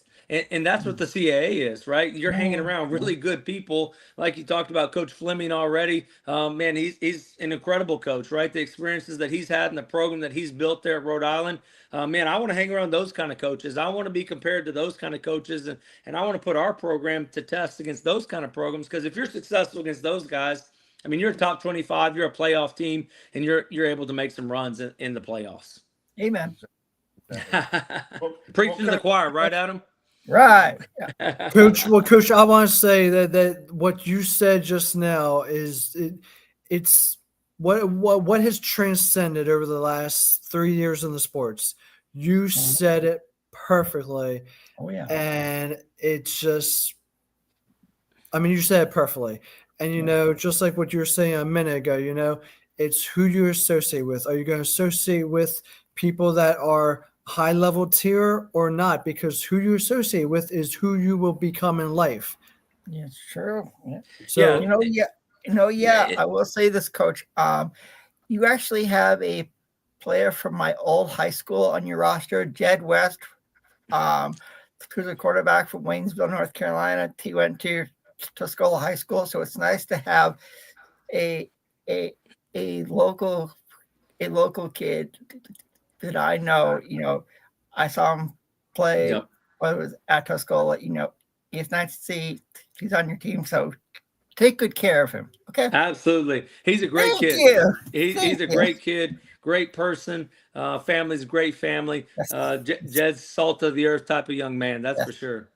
Cool. That's how they grow them out in Western Carolina, Yeah, right? they do. right. That's right. That's right. Coach. That's right. That's right. We'll bro. say the western part. We won't say Western Carolina. We'll just say western part of North Carolina, Amen. right? You got it, Coach. Amen. You got it. All right, Coach. Well, thank you so much for coming on tonight, and good luck with the rest of camp, and we'll talk to you soon, okay? All right. Thanks, guys. Appreciate all you do for college sports. Thank you. Thanks, man. Talk Thank to you soon. you. Thank See ya. you. Bye. All right, that's Braxton Harris, the head coach of Campbell University. We'll switch gears here. Let's bring Adam. You want to bring this next guest? Yeah. So folks, if you have been watching the Little League Baseball World Series on ESPN Plus, you saw this guy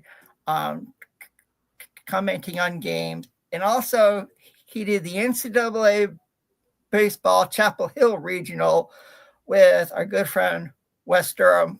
But now we switch gears to football, and the Kansas City Chiefs look to continue their success from last year. So let's bring in our good friend from the Kansas City Chiefs Radio Network, DANAN Hughes. So DANAN, thanks so much for joining us tonight and talk about working with the legend like Wes Durham in Chapel Hill for the NCAA Baseball Regionals. Hey, how y'all doing? Doing good. To be on. Yeah. Yeah, that was a blast. That was a fun time. That was actually my first time doing a regional on site since COVID, I think. Oh, so wow. we had done a remote. I'd been doing it every year for ESPN. So to get down there and work with him was awesome. And I had never been to that campus. There were a couple of familiar teams there. In Oklahoma and Nebraska. Nebraska had just called their games in the Big Ten tournament. So it was a blast. It was great to be on site, a great atmosphere. And, North Carolina had a lot of great pitching. They were just a really good, complete team. And, we hit it off. So we had a good time. That's cool. Let's talk about the Chiefs. This past week, they took on the Cardinals in Arizona. First time they were back in Arizona since I think it was the Super Bowl, pretty much. Yes. Last time, right? Mm-hmm. Yeah. So Yeah. I think I was right. I had the guy on from Arizona on last week. 20-17 is a preseason game. Patrick Mahomes, started, did his thing and left after a couple of drives. What did you like? What did you see from him? Does he feel like he's? I know Andy Reid plays his starters, in the first preseason, a couple series and then take them out and let them enjoy the rest of the game. But what did you see from Holmes? Well, I just saw the regular routine from the onset. He came out. He has his pregame routine where he comes out on the field. Mahomes, back shoulder throw, and what a catch. Gets the fans riled up, gets himself riled up. So ultimately, to me, I always come up with 3 keys before every game, 3 keys to victory before every game. And my keys in the preseason, the last key is always the same. It's always stay healthy. So he obviously accomplished that.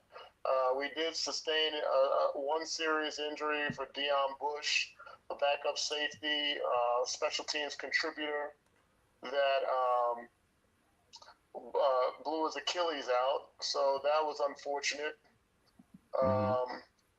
But other than that, we were relatively unscathed. So it was good to, that we came out unscathed there. But as far as Patrick, he got in just for a few plays because we had a quick turnover on the kickoff. And then he threw the touchdown pass to Jason Brownlee, which I thought was, it was a great play because it was a fade stop on the outside. So it warranted a touch pass. And they were able to complete it. And the fact that Patrick, we're not talking about Patrick being on the field and working his magic with Travis Kelce or Xavier Worthy or Hollywood Brown or Rashee Rice. he was able to distribute the ball to the younger guys and Jason Brownlee and Tyquan Thornton. So that tells you about where they've gotten to up to this point in the offseason and throughout training camp, is that he's getting confidence in some of the unknown guys, which I think is going to help the team. That's true. And this preseason game coming up on Friday night against Seattle, and you used to play against Seattle in your days with Kansas City. Yeah. What was it like playing against the Seahawks? They were in the AFC West at the time. Now they're in the NFC West, but they were your I think you were their rivals pretty much, right? Yeah. I mean, they were part of the AFC West back in the day, so the fact that I got a chance to experience that was really cool. Going up to back then, it was the Dome, and that was a loud place to have to experience, but it was fun. I mean, there was some wars we had back then. It seemed like we always played them on Sunday night or Monday night football up in the Dome. So I do remember it was long flights and long, not getting back home until 4 or 5 in the morning. That's one aspect of it. But other than that, it was just another AFC West showdown that we kind of went after. Yeah. Matt, you have a question for Dana? Yeah. So what's your take of the Chiefs' results last season? Are there any things that you feel like they can improve on, and what did they do well? So I think there's always room for improvement. Obviously, what we saw last year, especially in the Super Bowl, or I shouldn't even say last year, just this past February in the Super Bowl, was not our best football. And to think that that's the last taste in the mouth of Chiefs fans and the Chiefs players, does not bode well and has not sat well with a lot of the people around the Chiefs kingdom since then. So there's some redemption that we're looking for. There's some retribution, and whether that's against Philly or against whoever's representing the NFC, so be it. To go through a regular season and be 15-2, have the best record in football, and go through the playoffs like we did, facing the gauntlet of teams that we did, and then get to the Super Bowl and have that performance be as it was, that's troubling. So as far as being in a situation where we are trying to improve, I think we improved on our offensive line. Josh Simmons looks like he can be the real deal. Kingsley Su'Matauia at the guard position is going to work well. And then moving on to the defensive side, just filling in the gaps at the linebacker position, the defensive line, and then leaning on the guys on the outside to do their work with Trent Duffy and so on. So I feel like there was a concerted effort to improve in the areas where we needed to improve, but fortunately, unlike other teams in the NFL, we don't have to have a complete overhaul. We've been very fortunate throughout Andy Reid's tenure that we've never been in a rebuilding phase. We just kind of regroup and go forward, and that's kind of where I see it now. Yeah, and now it's year 2, and it's funny. Every time I'm the big Chiefs fan here in Baltimore, and everybody's like, "Oh, is that girl going to be there?" I'm like, "So what? Taylor Swift, who cares? If she wants to be at the game, let her be at the game." I'm over that whole garbage now. Enjoy. It was always overblown. It was the most ridiculous storyline to any sports organization that I can remember, right? Especially in my adult age. To think there were people actually complaining about how often television was showing her in the suite. They never showed her during action. The alternative would be they would show some other fan or the coaches on the sideline talking. So what were we really missing, and what issue did we really have with, it was just a ridiculous storyline. It was very juvenile, and any true football fan that was fazed by the fact that I counted one game that they actually showed her 4 times. And I was like, are we really in an upheaval? Are we really getting stirred up over someone being shown 4 times in the stands during timeouts and during breaks. Like, come on, let's be real. Well, I remember one time last year we were playing, I think the Lions or somebody, on Fox, and it was a blowout, and people still tune in to watch a blowout. I'm like, folks, it's a blowout. Why are you sitting here watching a blowout? It's like turn the channel and watch something else. And they're like, and I see all the social media, all the Swiftie girls, they all Taylor Swift girls are wondering if she's at the game. Like, who cares? It's a football game. Yeah, she's a fan, and like if she wasn't there, it'd be a story as well. So like everybody, not that everybody has the big strong Twitter thumbs or X thumbs. They can get in a tizzy about anything, and it's just, I just really hate giving it oxygen, giving it life, and some of the most ridiculous stuff that happens. We have a superstar tight end, a Hall of Fame tight end, the best in the game, maybe the best that ever did it, who has a superstar girlfriend. Yeah. This is not a first. This is not breaking news. Right. She is actually at the games cheering on her boyfriend. Right. Like, that's it. That should be the story, and that's it. Now, I will say that there are some serious Swifties out there that have adopted the game of football. I've met them in Vegas at the Super Bowl, in not Arizona, but in New Orleans at the Super Bowl, at various games where there have been people that have come up to me and said, I am only here because of Taylor Swift. I have no idea what football is about. I have no idea what anything about the ins and outs of football. But Taylor Swift's boyfriend plays, so I'm going to be a Chiefs fan. So I have personally met some of those fans as well. So that's entertaining also. Yeah, and I'm a Chiefs fan since I was a kid, since Joe Montana. Yeah, and I'm sitting here going like, why are you picking on my team? It's just it's just a team. Like now we're like, and like when the Patriots were doing really well, now we're the villain for some apparent reason. I'm just glad that we won a couple Super Bowls. I never saw this when I was a kid, because when Marty Schottenheimer was the coach, and we got to the AFC title game, we lost or we lost in a playoff game at home or something like that. We finally got a chance to go to the Super Bowl. It's like fantastic, and we won a couple of them. And last year in New Orleans, it's like, my friend was like, I have an Eagles fan, and he was like, my friend, and he was like, are you doing okay? He starts putting out memes all the time, the whole week. I was like, dude, let it go. Okay? It's like, it's over with. I'm glad that you guys won. Congratulations. Now pick up and root for your Phillies or something like that. Go away. Like tired of seeing it. So it's a new season, and everybody's 0-0, and we're all fighting for the same trip to Santa Clara, and we'll see if the Chiefs are there or whoever's there, and we'll see who's the best team in the AFC. And I feel like the AFC Championship game runs through Kansas City.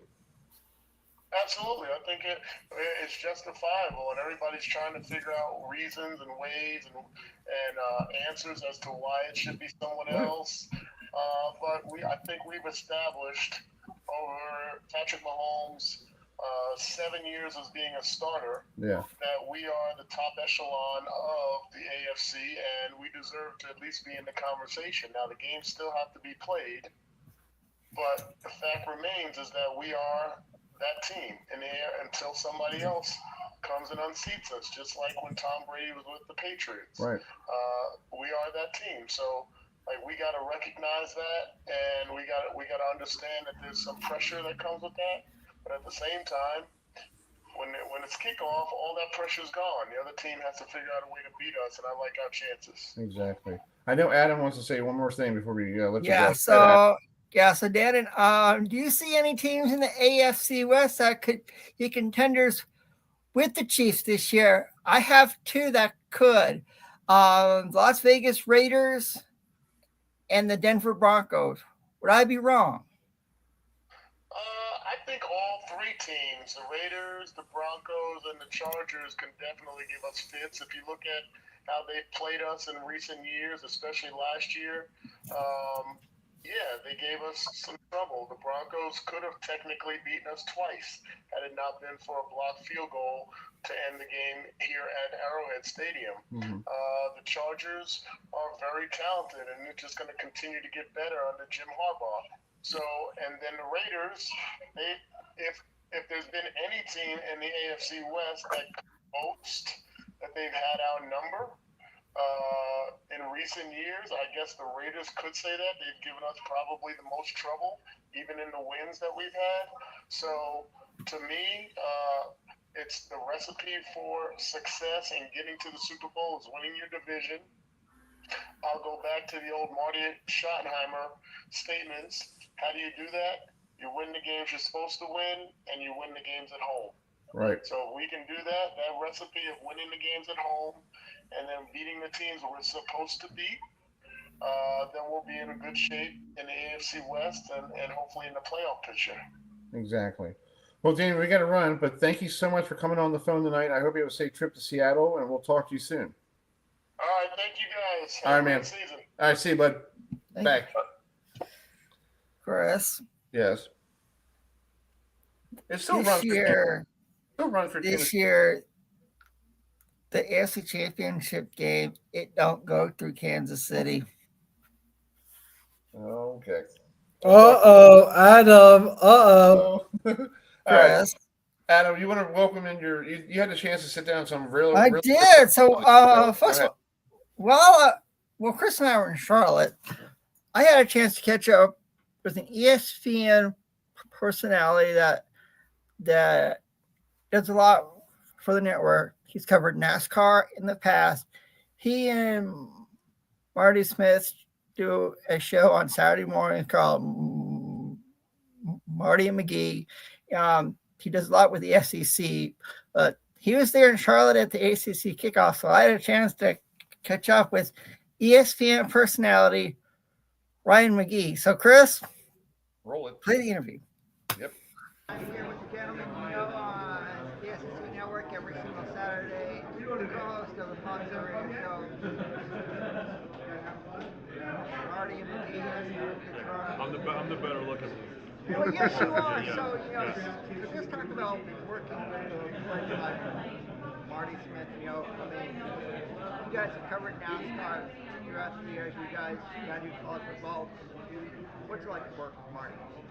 He's my friend. That's the big thing is when we originally pitched the idea of the show, which was 15 years ago, it's just a couple of buddies talking about sports, and it's not fake. Like a lot of times you watch a show and they'll take really talented people and put them together, and it just sometimes just doesn't work. Marty and I, we were friends first, so that was the pitch. Was just let us hang out and talk about what. In fact, we were driving to Martinsville Speedway one morning, just talking, and I said, "Dude, I think this is funny." We were just crying, laughing, and so that was our pitch. And knock on wood, they let us do it. They let us keep doing it. After every show, he looks at me and goes, "You think we can do it again?" I go, "I don't know. We'll see." Yeah, so obviously we are here in Charlotte. It is NASCAR country, so just talk about the state of NASCAR this year from your perspective. I think it is on the way up, and I think that it's refreshing to say that because that wasn't the case, for a lot of years. But I think that I love the current leadership group, the Steves, Donald Phelps.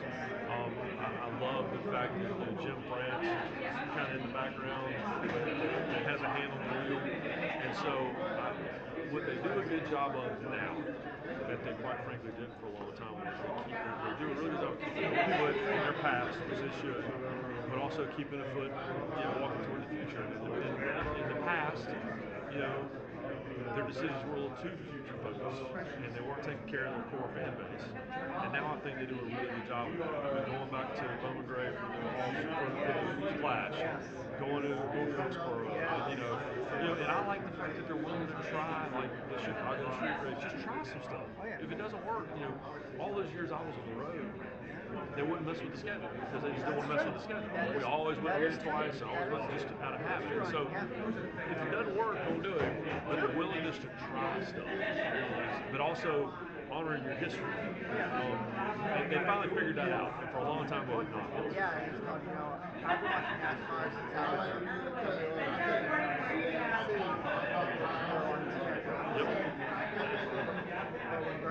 Great. Darlington back on Labor Day where it should have always been. Right. Oh yeah, so it's Rockingham.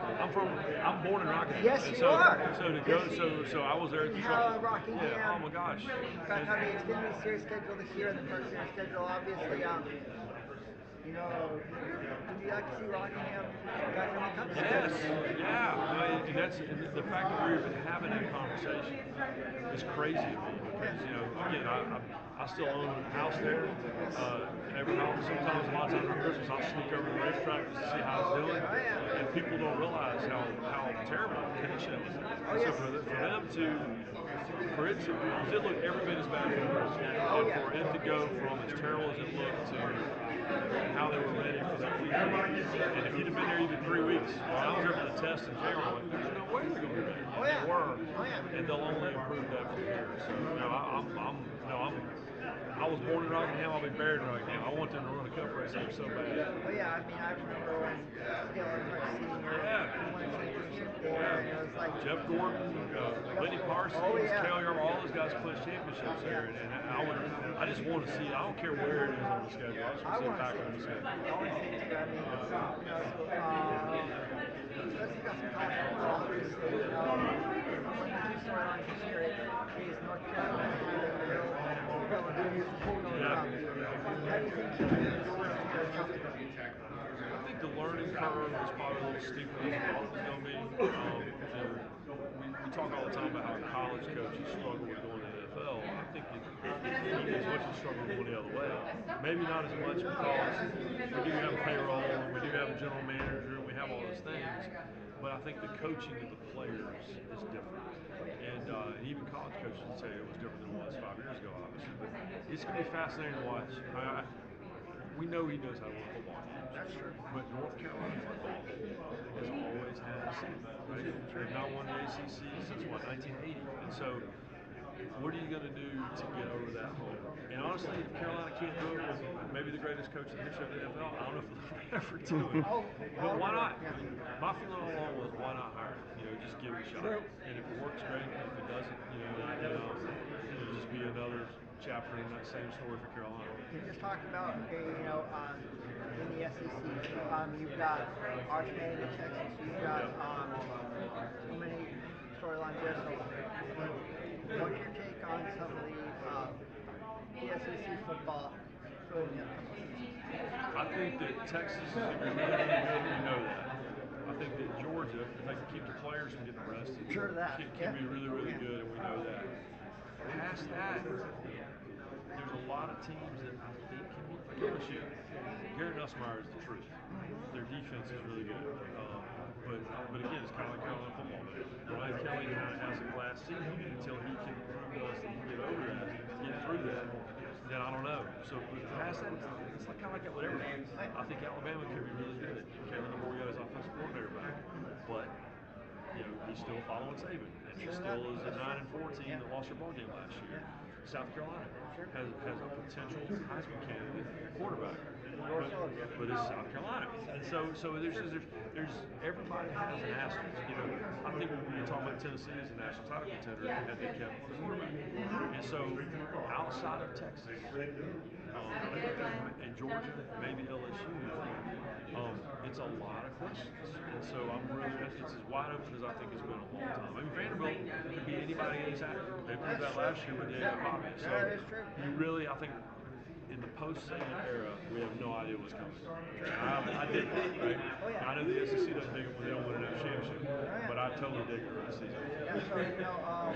What's your fans expecting the fall with Marty and McGee on the SEC Network?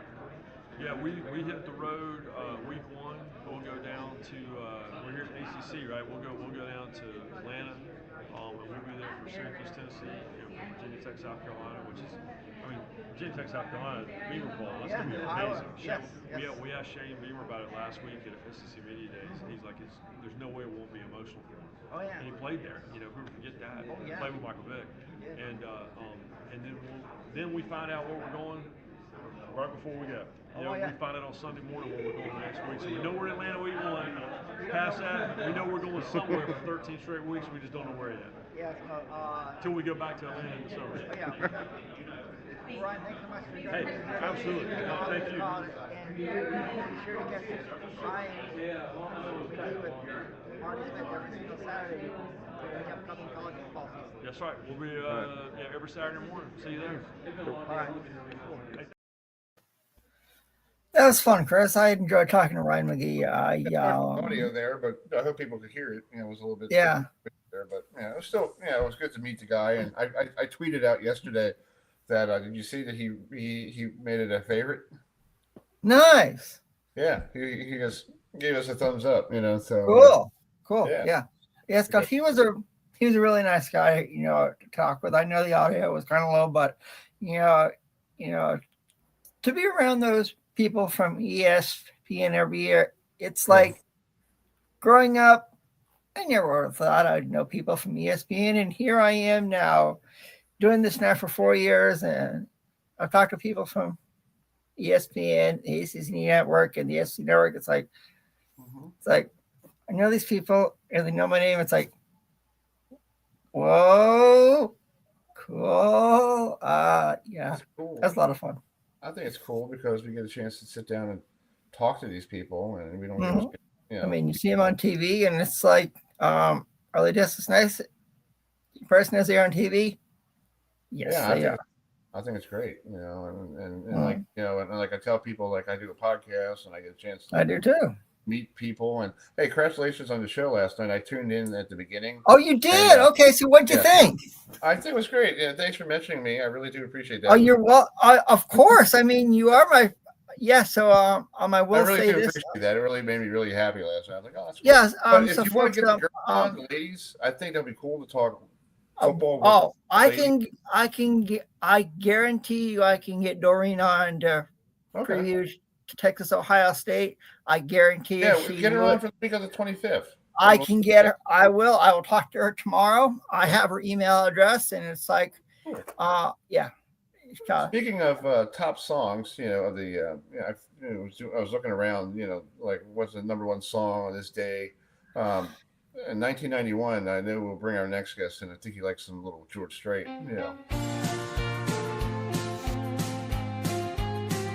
So, Me Better Than That was number one on this day in 1991.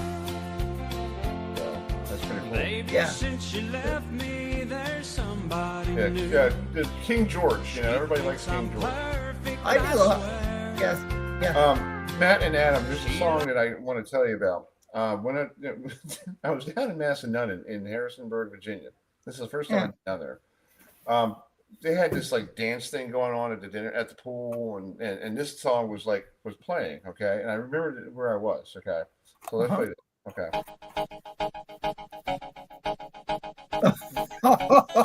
remember the Macarena? Oh yeah. Yeah, I was down in Massanutten, Harrisonburg, and the lady goes, "This song's gonna be number one next week," and I looked at her like, "Yeah, right, go away." Yeah, so this was number one on this day. I think it's like in 2001 or something like that. Yeah, but it's pretty funny stuff when you go to these places and you have a lady look at you. Go, I remember. Yeah, it's gonna be number one next week, and I looked at her like, you know what I said to her? Like, okay, whatever. It's time to talk to Virginia Tech side of Beaner Bowl. Let's bring our good friend, our great tight end, who was his tight end. His quarterback was Bruce Arians, who was the head coach at Temple, and I saw a video of him, a picture of his final game at Temple. But he knew, so he won a Super Bowl with the Buccaneers. So I know this guy knows Frank Beamer since the day Frank Beamer rolled into Blacksburg, and and at the time Frank Beamer was like struggling at the time. Yeah. They were like trying to they were thinking about firing the guy, until he turned it around, and he turned it around, and he was like Bobby Bowden, but the problem was, I think he had the same issues there at Virginia Tech than at Florida State. They didn't let him ride out the sunset the right way. So, absolutely. But Mike Burnop knows, he's been on I know Matt's still doing the Macarena. So, Matt. Yes. Hey, Mike, how you doing, bud? I am doing well. How about you guys? Not bad. Doing good, my friend. thanks for coming on the show. I texted you the other day when I was in Pennsylvania. I was like, let me see if Mike's available. And you're like, you're doing okay? I'm like, yeah, I'm doing fine. I'm just driving a van full of paint. I'm doing all right. I was like, that's my other job, besides doing this. But Frank Beamer Bowl, that's what they're calling his matchup against South Carolina. I know Frank's going to be there because we talked to Gary Stokin at the kickoff, and him and his wife will be there. They're going to honor him before the game. And Shane was, on the team in '99. So it's going to be a lot of Virginia Tech, South Carolina, stuff down in Georgia. And I think Shane was like, I want to beat Virginia Tech, but that's my daddy's team. I don't want to beat them. It's just one of those things. It's another team on the schedule, right? Absolutely. And I think both teams want to start out on a high note. And for Shane, yeah, absolutely. He wants to win the game. He doesn't care about his dad, except his dad was going to be there, and that's going to be great. And I think that's fantastic. They're going to honor him. They've been to that Chick-fil-A thing a couple times when Frank was coaching, and he did a great job. And I know Frank's torn about the game. You ask him about it, and he just says, I just hope it's a good game. That's good. That's good.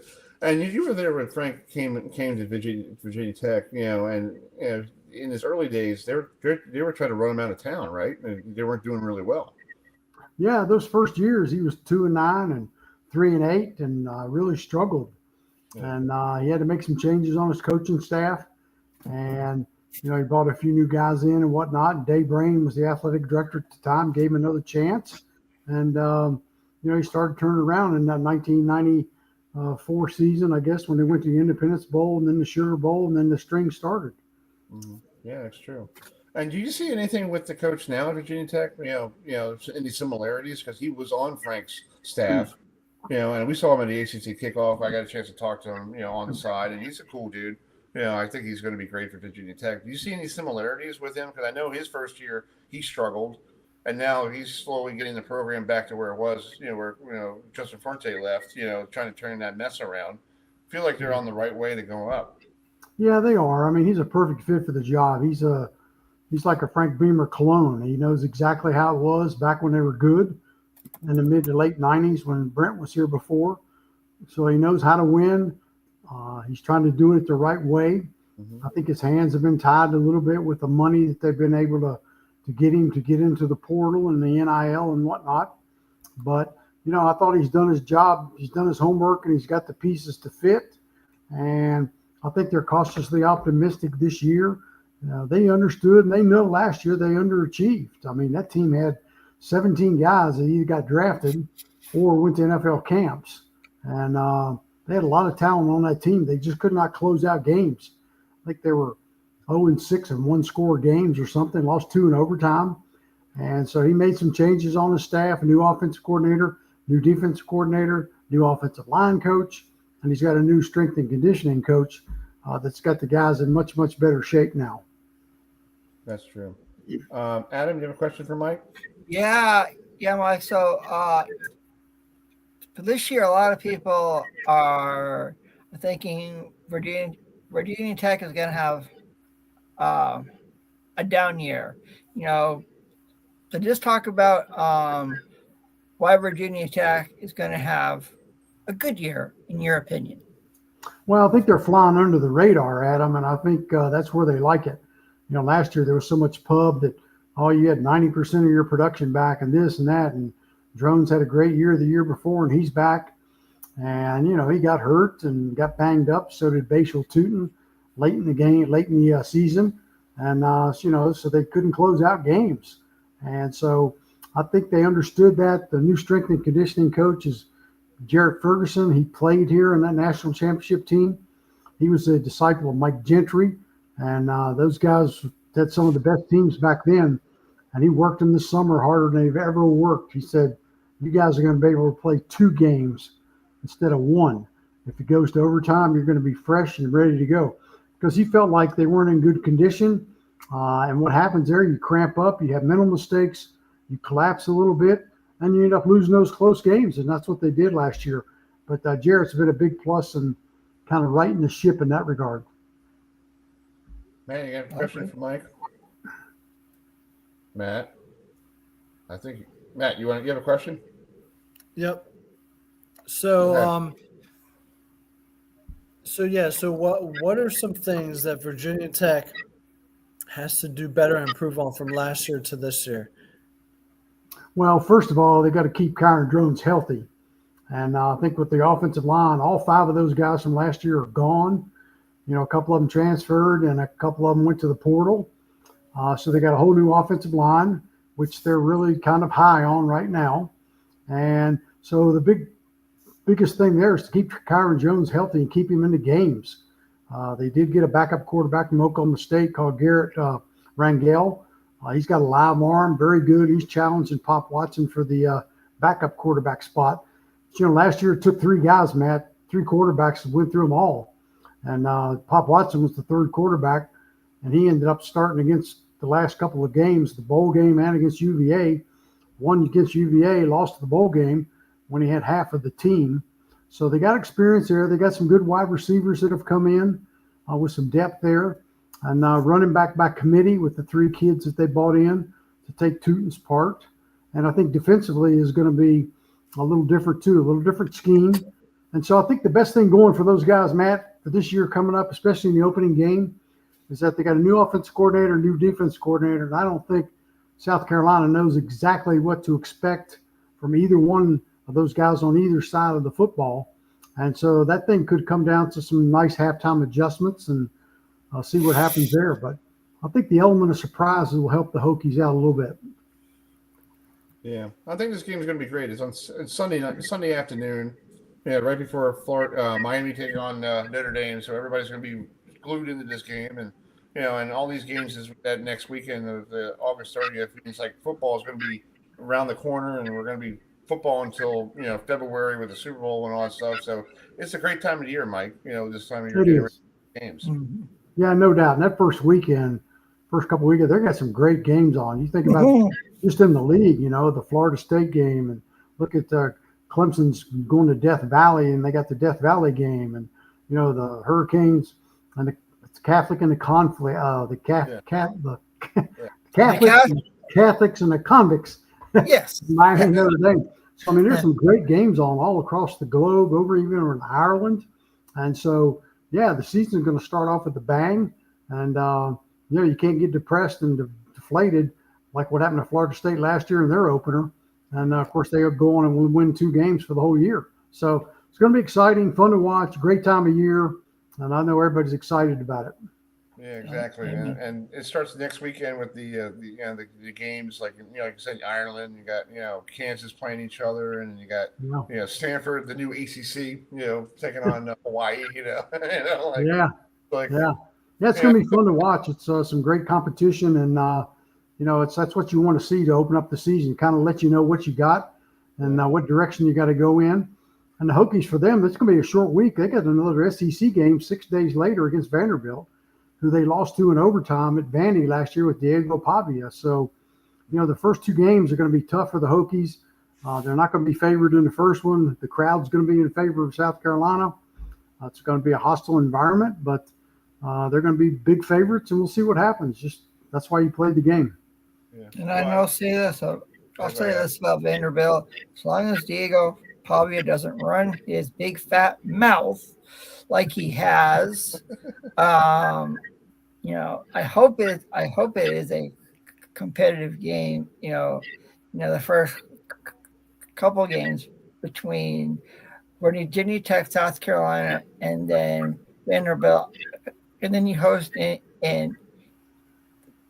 Old Dominion out of the Sun Belt, and it's like it's nice to face an in-state foe.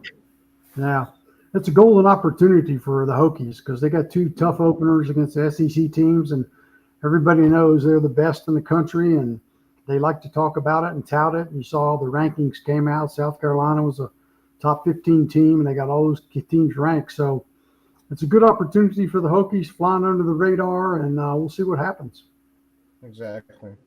Well, Mike, I know this time of year we're getting ready for football, but I talked to Frank Wright, the guy who used to be at Maryland at the ACC kickoff, who's now the Stanford coach, And I asked him, "This is not your ACC anymore because when you were at Maryland, you played against all." And he goes, "Yeah, it's kind of different, but it'll still be cool to win an ACC title." And I think Stanford can maybe could do it if they do everything right. In the ACC, it's going to be tough. Well, he's a 1-year coach apparently. When he talked to Mr. Luck, and we'll see. I mean, they're trying to change the culture and whatnot. We were out there last year, and it was they got great facilities and not much crowd support, but I think they'll get it turned around. Exactly. All right, Mike. Well, thanks for coming on tonight, big guy, and we'll hope to talk to you soon. Starting maybe that week of the August 25th with the Beamer Bowl. We'll see how everything's going, and I know you guys are getting ready for that big game on your broadcast. So I hope you have a great rest of your camp. Yeah. All right. Thanks. Good to be on with you guys. Take care. Glad to see you again. All right, man. Talk to you soon. All right. Thanks, Mike. Okay, sounds good. See you, Matt. See you, Adam. See you, Mike. Bye. All right. That's Mike Burnop, who was the original guest when you and I started doing this. Wow. Yeah. So he's been a friend of the show, and we appreciate having him on. And maybe one day I'll get down there and have some barbecue with him. For us. Yeah. Yeah, I said one day, like you and I could go down there one day. And Matt, good. Matt belong too. Matt, you can come along too. Yeah. Matt, you can come on. You can come on with us. You can come back. Well, thank you guys. I appreciate the VIP invitation. Yeah, it's called we three can eat. Good barbecue, and Frank. Well, I know I can put down a lot of barbecue. Give me about 3 barbecue sandwiches. Oh my God! Fine. Chris, you know I can eat a lot of food. Oh my God, you can. Oh, I know you can. Yeah, and it's like called Frank Beamer can cook. I'll take some chicken. I'll take some ribs, corn on the cob, sweet potatoes, and some good dessert. Well, make sure you cook it Southern style. Well, that's the only way to cook it. Well, I know, but Chris and I are used to the Northern style. Well, it's called South. It's good. Well, Chris, you're used to it after coming down here to for the ACC kickoff every year and the ACC championship game. So you're used to Southern cook. I wonder if our next 2 guests like Southern cooking, Chris. I know. This is right down Matt's alley. He was watching golf yesterday. That big final round in Memphis. So you and I were talking about it this morning on my way to work. So what was your excitement of that final round? You were pretty excited about it this morning at 7:30 in the morning about it. Oh yeah, I was excited about it. It was a tremendous tournament, number one. Number two, it was a tremendous finish. I mean, you had the possibility of Scotty Scheffler, J.J. Spahn, Justin Rose, or Tommy Fleetwood really winning it throughout really the whole final round. I mean, J.J. Spahn made a run, and so to make a long story short, Tommy Fleetwood, which he has 0 wins on the PGA Tour. He has about 7 wins on the DP World Tour. Okay, so he's had 161 starts on the PGA Tour, now 162 without a win. And he's in the top. He was in the top 10 42 of those times. And so Tommy Fleetwood, with about three holes left, was leading by 2 strokes. Okay, J.J. Spahn made a run with Tommy Fleetwood bogeying, and so long story short, Justin Rose had to make a birdie to go ahead and to tie J.J. Spahn, and J.J. Spahn.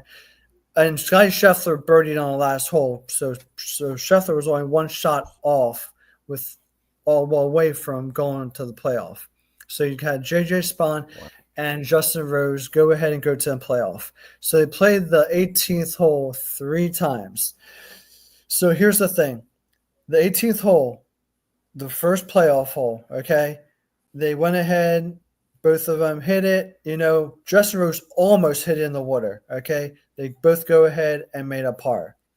Second playoff hole, which again is the 18th hole. They go ahead. They both made a tremendous birdie, okay? Then what they do is they cut a hole location. So they play 18th hole again, but they do a different hole location. So they cut a different hole, take about 5-10 minutes, go ahead and cut a hole on there, on the 18th hole, and they cut it in a different place on the green. Okay, so then JJ Spawn hits a nice shot about 7 feet away. Justin Rose hits about maybe 10 feet away. Justin Rose, boom, nails it. Now think about this, guys. The Ryder Cup is coming in September. You got the European Justin Rose. You got the American JJ Spawn. Okay, Justin Rose is feeling it. He's 45 years of age. He's had, so far, the past 2.5 years has been without a win. Okay, so he was pumped, and you could see at the end of it, he wanted to actually celebrate more than what he did. So he was absolutely pumped and thrilled. He got the birdie. Then they had to wait for JJ Spawn. He barely missed his 7-footer. So, I mean, that's like a preview to what the Ryder Cup will be. So with that being said, let's welcome both of our guests. Yes, Adam and Kevin, thanks for joining us. So, Adam, let's talk about his excitement about the final round yesterday. He was really animated this morning at 7:30 when I was talking to him on the phone. I'm like, wow, I didn't watch that golf. I was watching the Billy Joel documentary. That's what I was watching. Yeah, Man, you missed out. Yeah.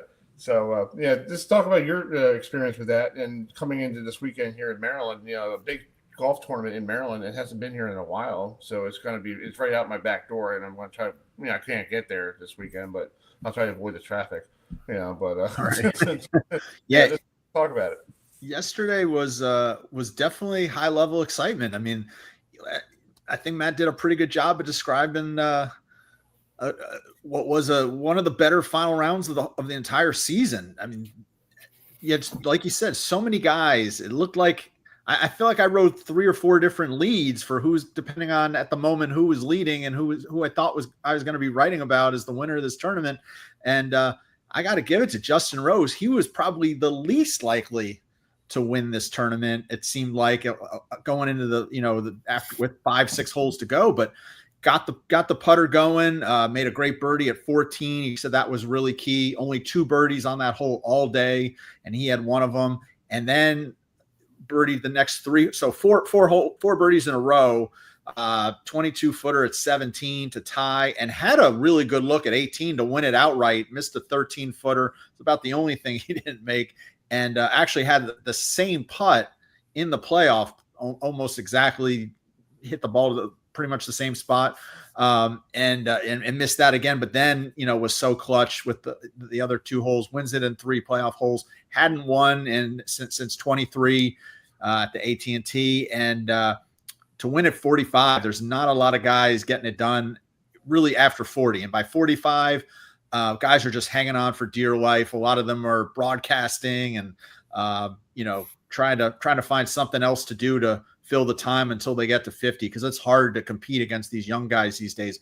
But Justin Rose has stayed fit and, show that he's, what a season he's had. Not tremendous consistency, but almost won the Masters, went a 10 birdie final round, losing in the playoff to Rory, which was heartbreaking for him. And he said if he had lost this one too, man, it would have been really tough to swallow having lost 2 playoffs like this. So really big day for him. Solidified his spot on the Ryder Cup.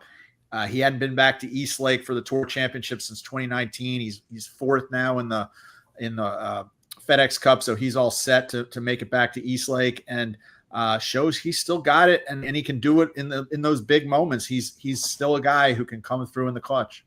Yeah, and Kevin, you're here in the local area here too. This is a big thing for the Baltimore Metro, DC. Bringing it, because they normally go down to PG County to play in the congressional and all that stuff.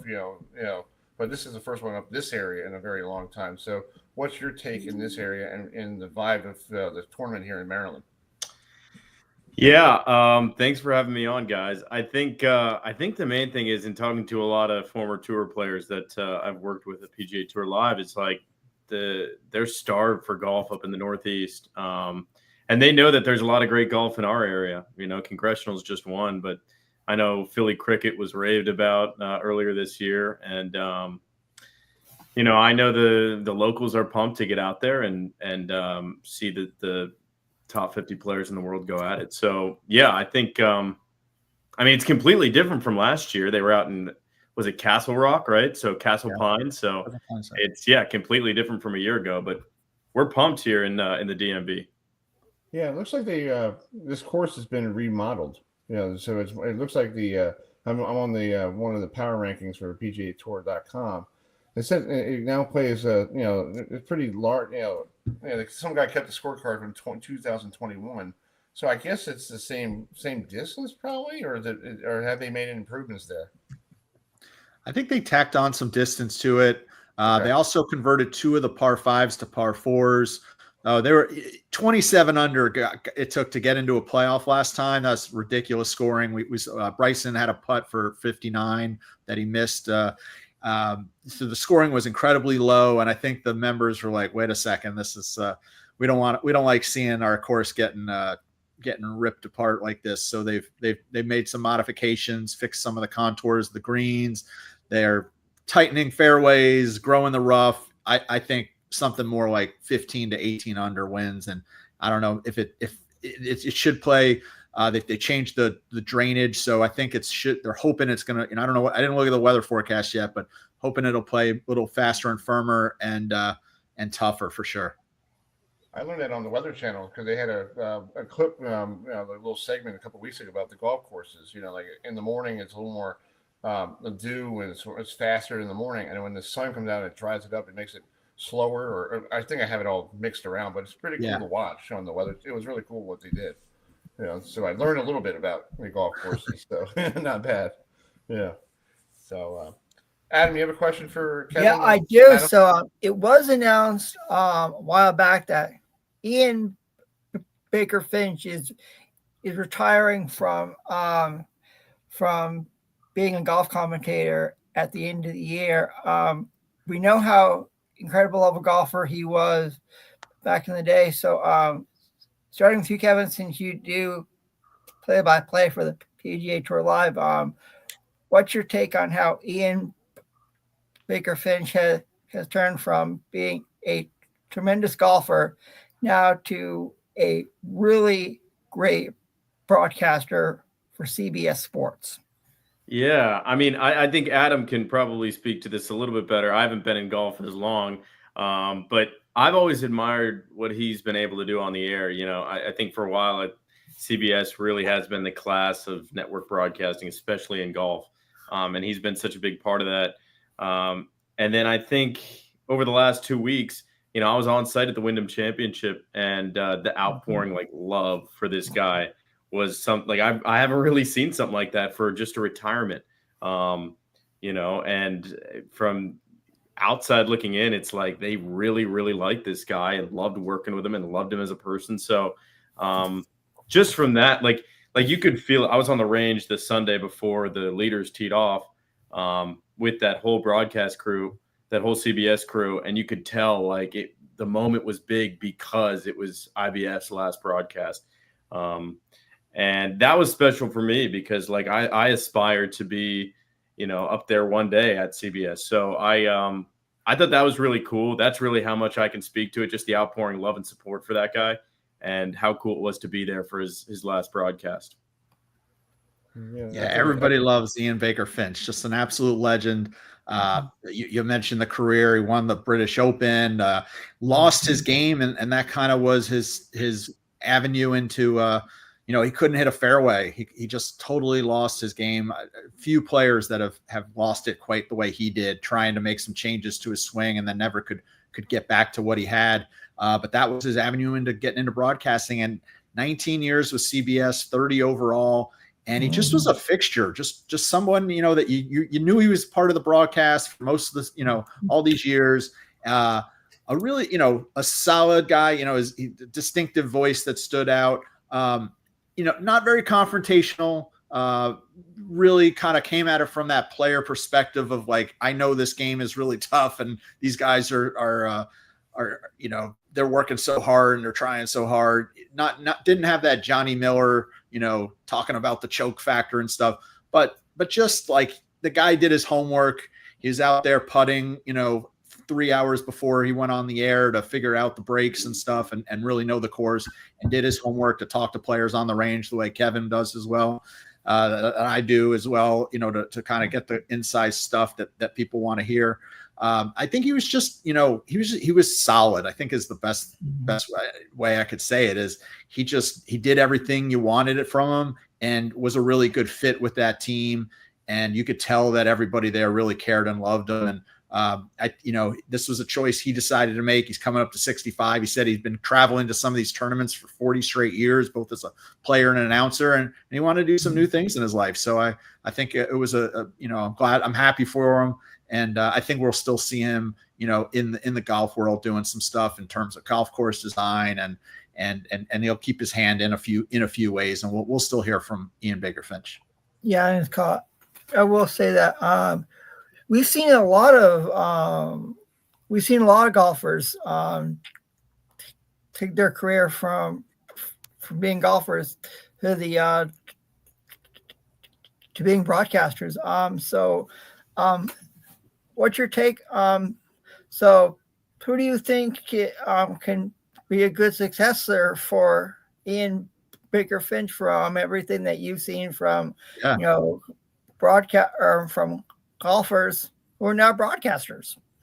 I've been thinking about that a lot. I'm not sure. I don't really have any inside info on who they're thinking of, but a couple names that I really like. Well, guy I really like and think he'd be great if he wants to do it is Jeff Ogilvy, another Australian. If they want that Australian voice, he's just such a smart, intelligent guy, loves the game, brings a really great perspective, I think, to it. He's done a little bit of TV, dabbled in it here and there. He's getting close to 50, and I know he wants to. He's the President's Cup captain for the international side next year. I think it would be a great way for him to be involved next year. Just maybe give him 1 year tryout, so to speak, and see how that goes. He might. I think he still wants to maybe play the Champions Tour. He knows the possibilities there. The Tiger's going to play a little. I think he wants to be part of that. So I'm not sure if he's there for the long term. But the other guy, if I was CBS, I would go make a run at Johnson Wagner. Yes, I think he's been great for the Golf Channel and very versatile voice and could bring something new and a younger perspective and really knows the players well. So those are the couple names that have jumped into my head. And then of course there's Kevin. I mean, what about Kevin? Kevin he said he wants to be at CBS someday. Yeah, well, Kevin, I was on the ESPN press room website and I saw your name for are you going to be doing college volleyball for ESPN? I am. So, You're breaking some news here. Okay, so I can't even find that. Where did you find that? It's called, when I saw that I was like, I wonder if that's the Adam same. finds everything there, Kevin. He finds everything. So it's like just just talking about transitioning from from the golf course to the volleyball court, this fall for ESPN. Yeah, no, I'm excited. I've been blessed to be able to call like probably 16 different sports. I don't know if blessed is the word, but I've just tried to be as versatile as possible throughout my career. And I actually love this sport. Like volleyball, I started calling right out of college, just getting opportunities up and down the East Coast doing ACC games for like ESPN Plus. And I love the game. I really enjoy it. It's super exciting. It's fast paced. It's completely different from golf. But it's a new challenge, and I love attacking a new challenge each and every season. So this was a great summer of golf, and I'm looking forward to this fall. Hopefully, I'll do some football for Howard too, and I'll do soccer, just about every fall sport in college athletics. So, I mean, it is cool. It's a cool thing about the job, right? Like you can. When the season changes, you can you change with it and switch sports. But I'll miss the golf season. I'll tell you, this is one of the more special seasons I think I've ever done in golf, just because I've been so. I mean, I got the I got the bug, I think, for playing this year too, and I mean it's been all golf all the time for like the last 4 months. So yeah, but yeah, it's quite the transition. Cool. So. Cool. Go ahead, Matt. You get the last. So, guys, I got 2 questions for you guys. First question is, with Tommy Fleetwood, what does he have to do to win? He's been in the lead just like yesterday, in the lead for the final round, even up until the last couple holes, and was not able to hold on. So starting with you, Adam, what does he have to do to pull out a victory on the PGA Tour? Well, I think he needs to work on hitting a fade. I think he's just too focused on the draw. He relies on that shot a little too much, and I think that's something that holds him back a little bit. His mid-range putting could also use a little improvement. I mean, we saw him miss that 7-foot par putt. That was dreadful. I mean, he came right out of that so fast. That looked very amateurish. And then I think he also might need to get with a mental head coach, because and he might already be, but maybe a different one if he already is, because there's going to be some scar tissue from what's happened so far this year. And the guy's too good to not have won on the PGA Tour. It's really surprising that he hasn't been able to finish it. He had some big guns coming for him yesterday, but he's had a lot of chances, and the fact that he hasn't won yet is 162 times. He's too good. He's shown how good he is at Ryder Cups and other events around the world, and he's had so many close chances. So I think he's really close, and it feels inevitable. But the fact that he can't had another heartache yesterday is probably gonna be tough to bounce back from. And then Kevin, your take on it? Yeah, I mean, in talking to players about Tommy Fleetwood and not getting across the finish line, they said, like, especially 16, 17, 18 in Memphis, the big thing was, like, those nervy swings don't come on those iron shots, not even the tee shots. It's his short game. And so, like, on 17, he failed to get up and down. Like, he was hitting those 5-footers, 6-footers all day.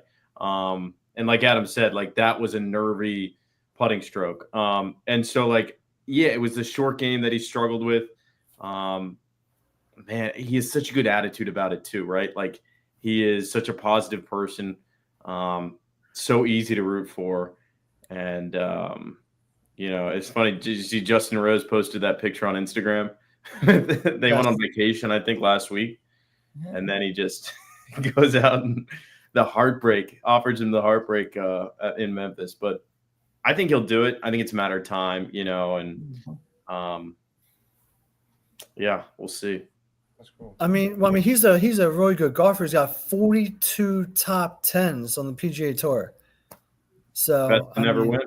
Yeah, but never won. And then my second question, and starting with you, Kevin, is talk about Scotty Scheffler's dominance.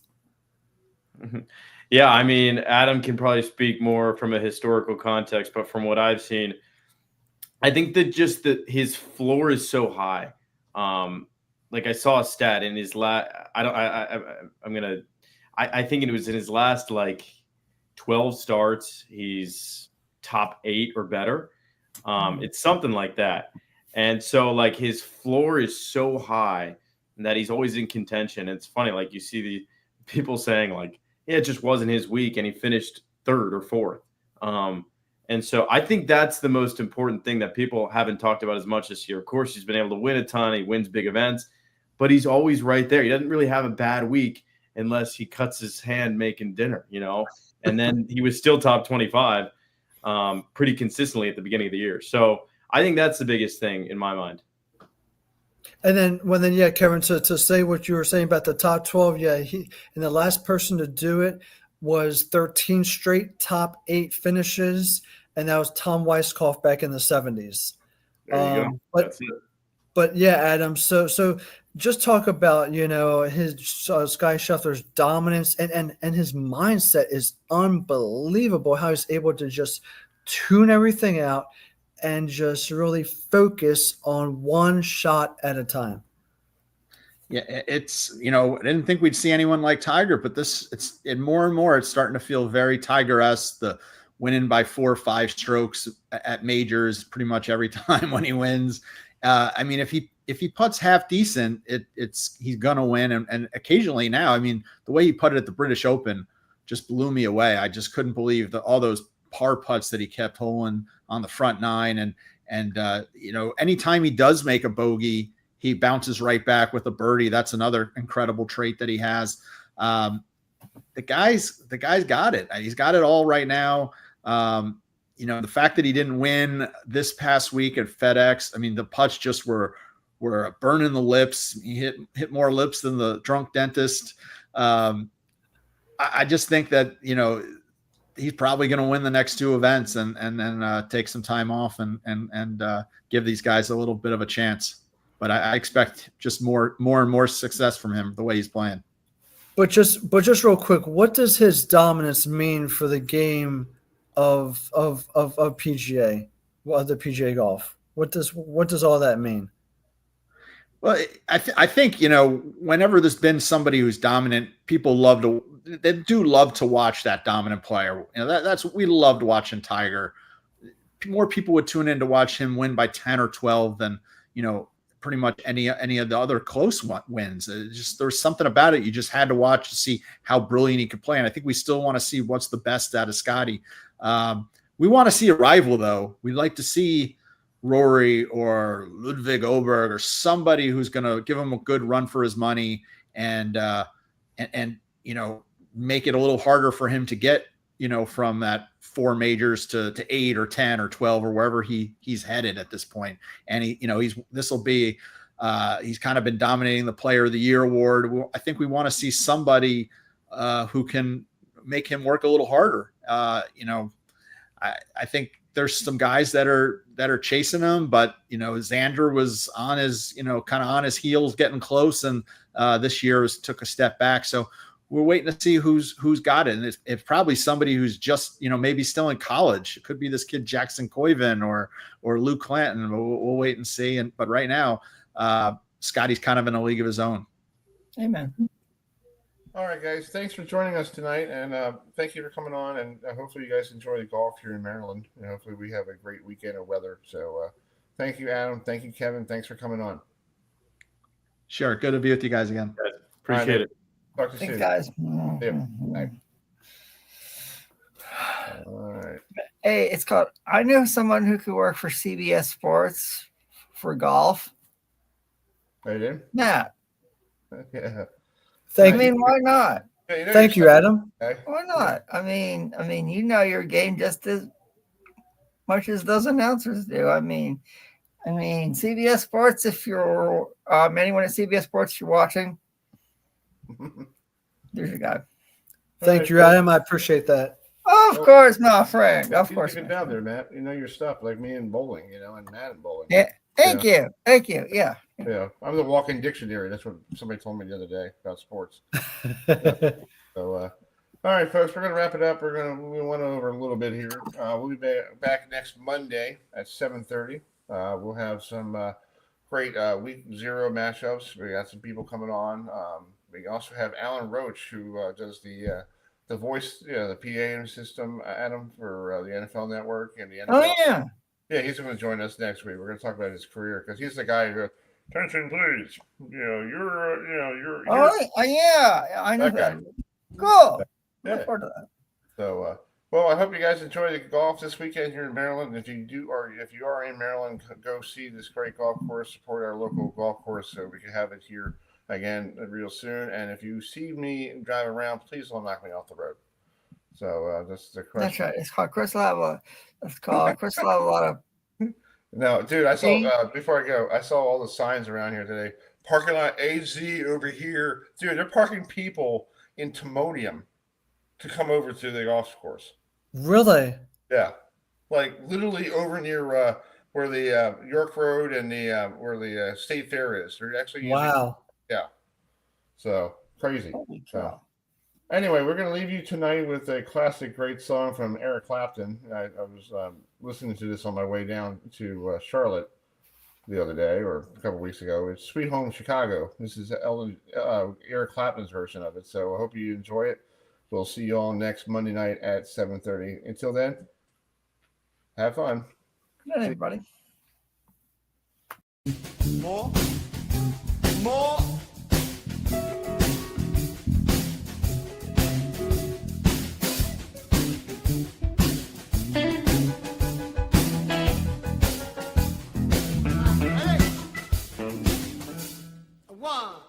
2, 1, 2, 3, 4.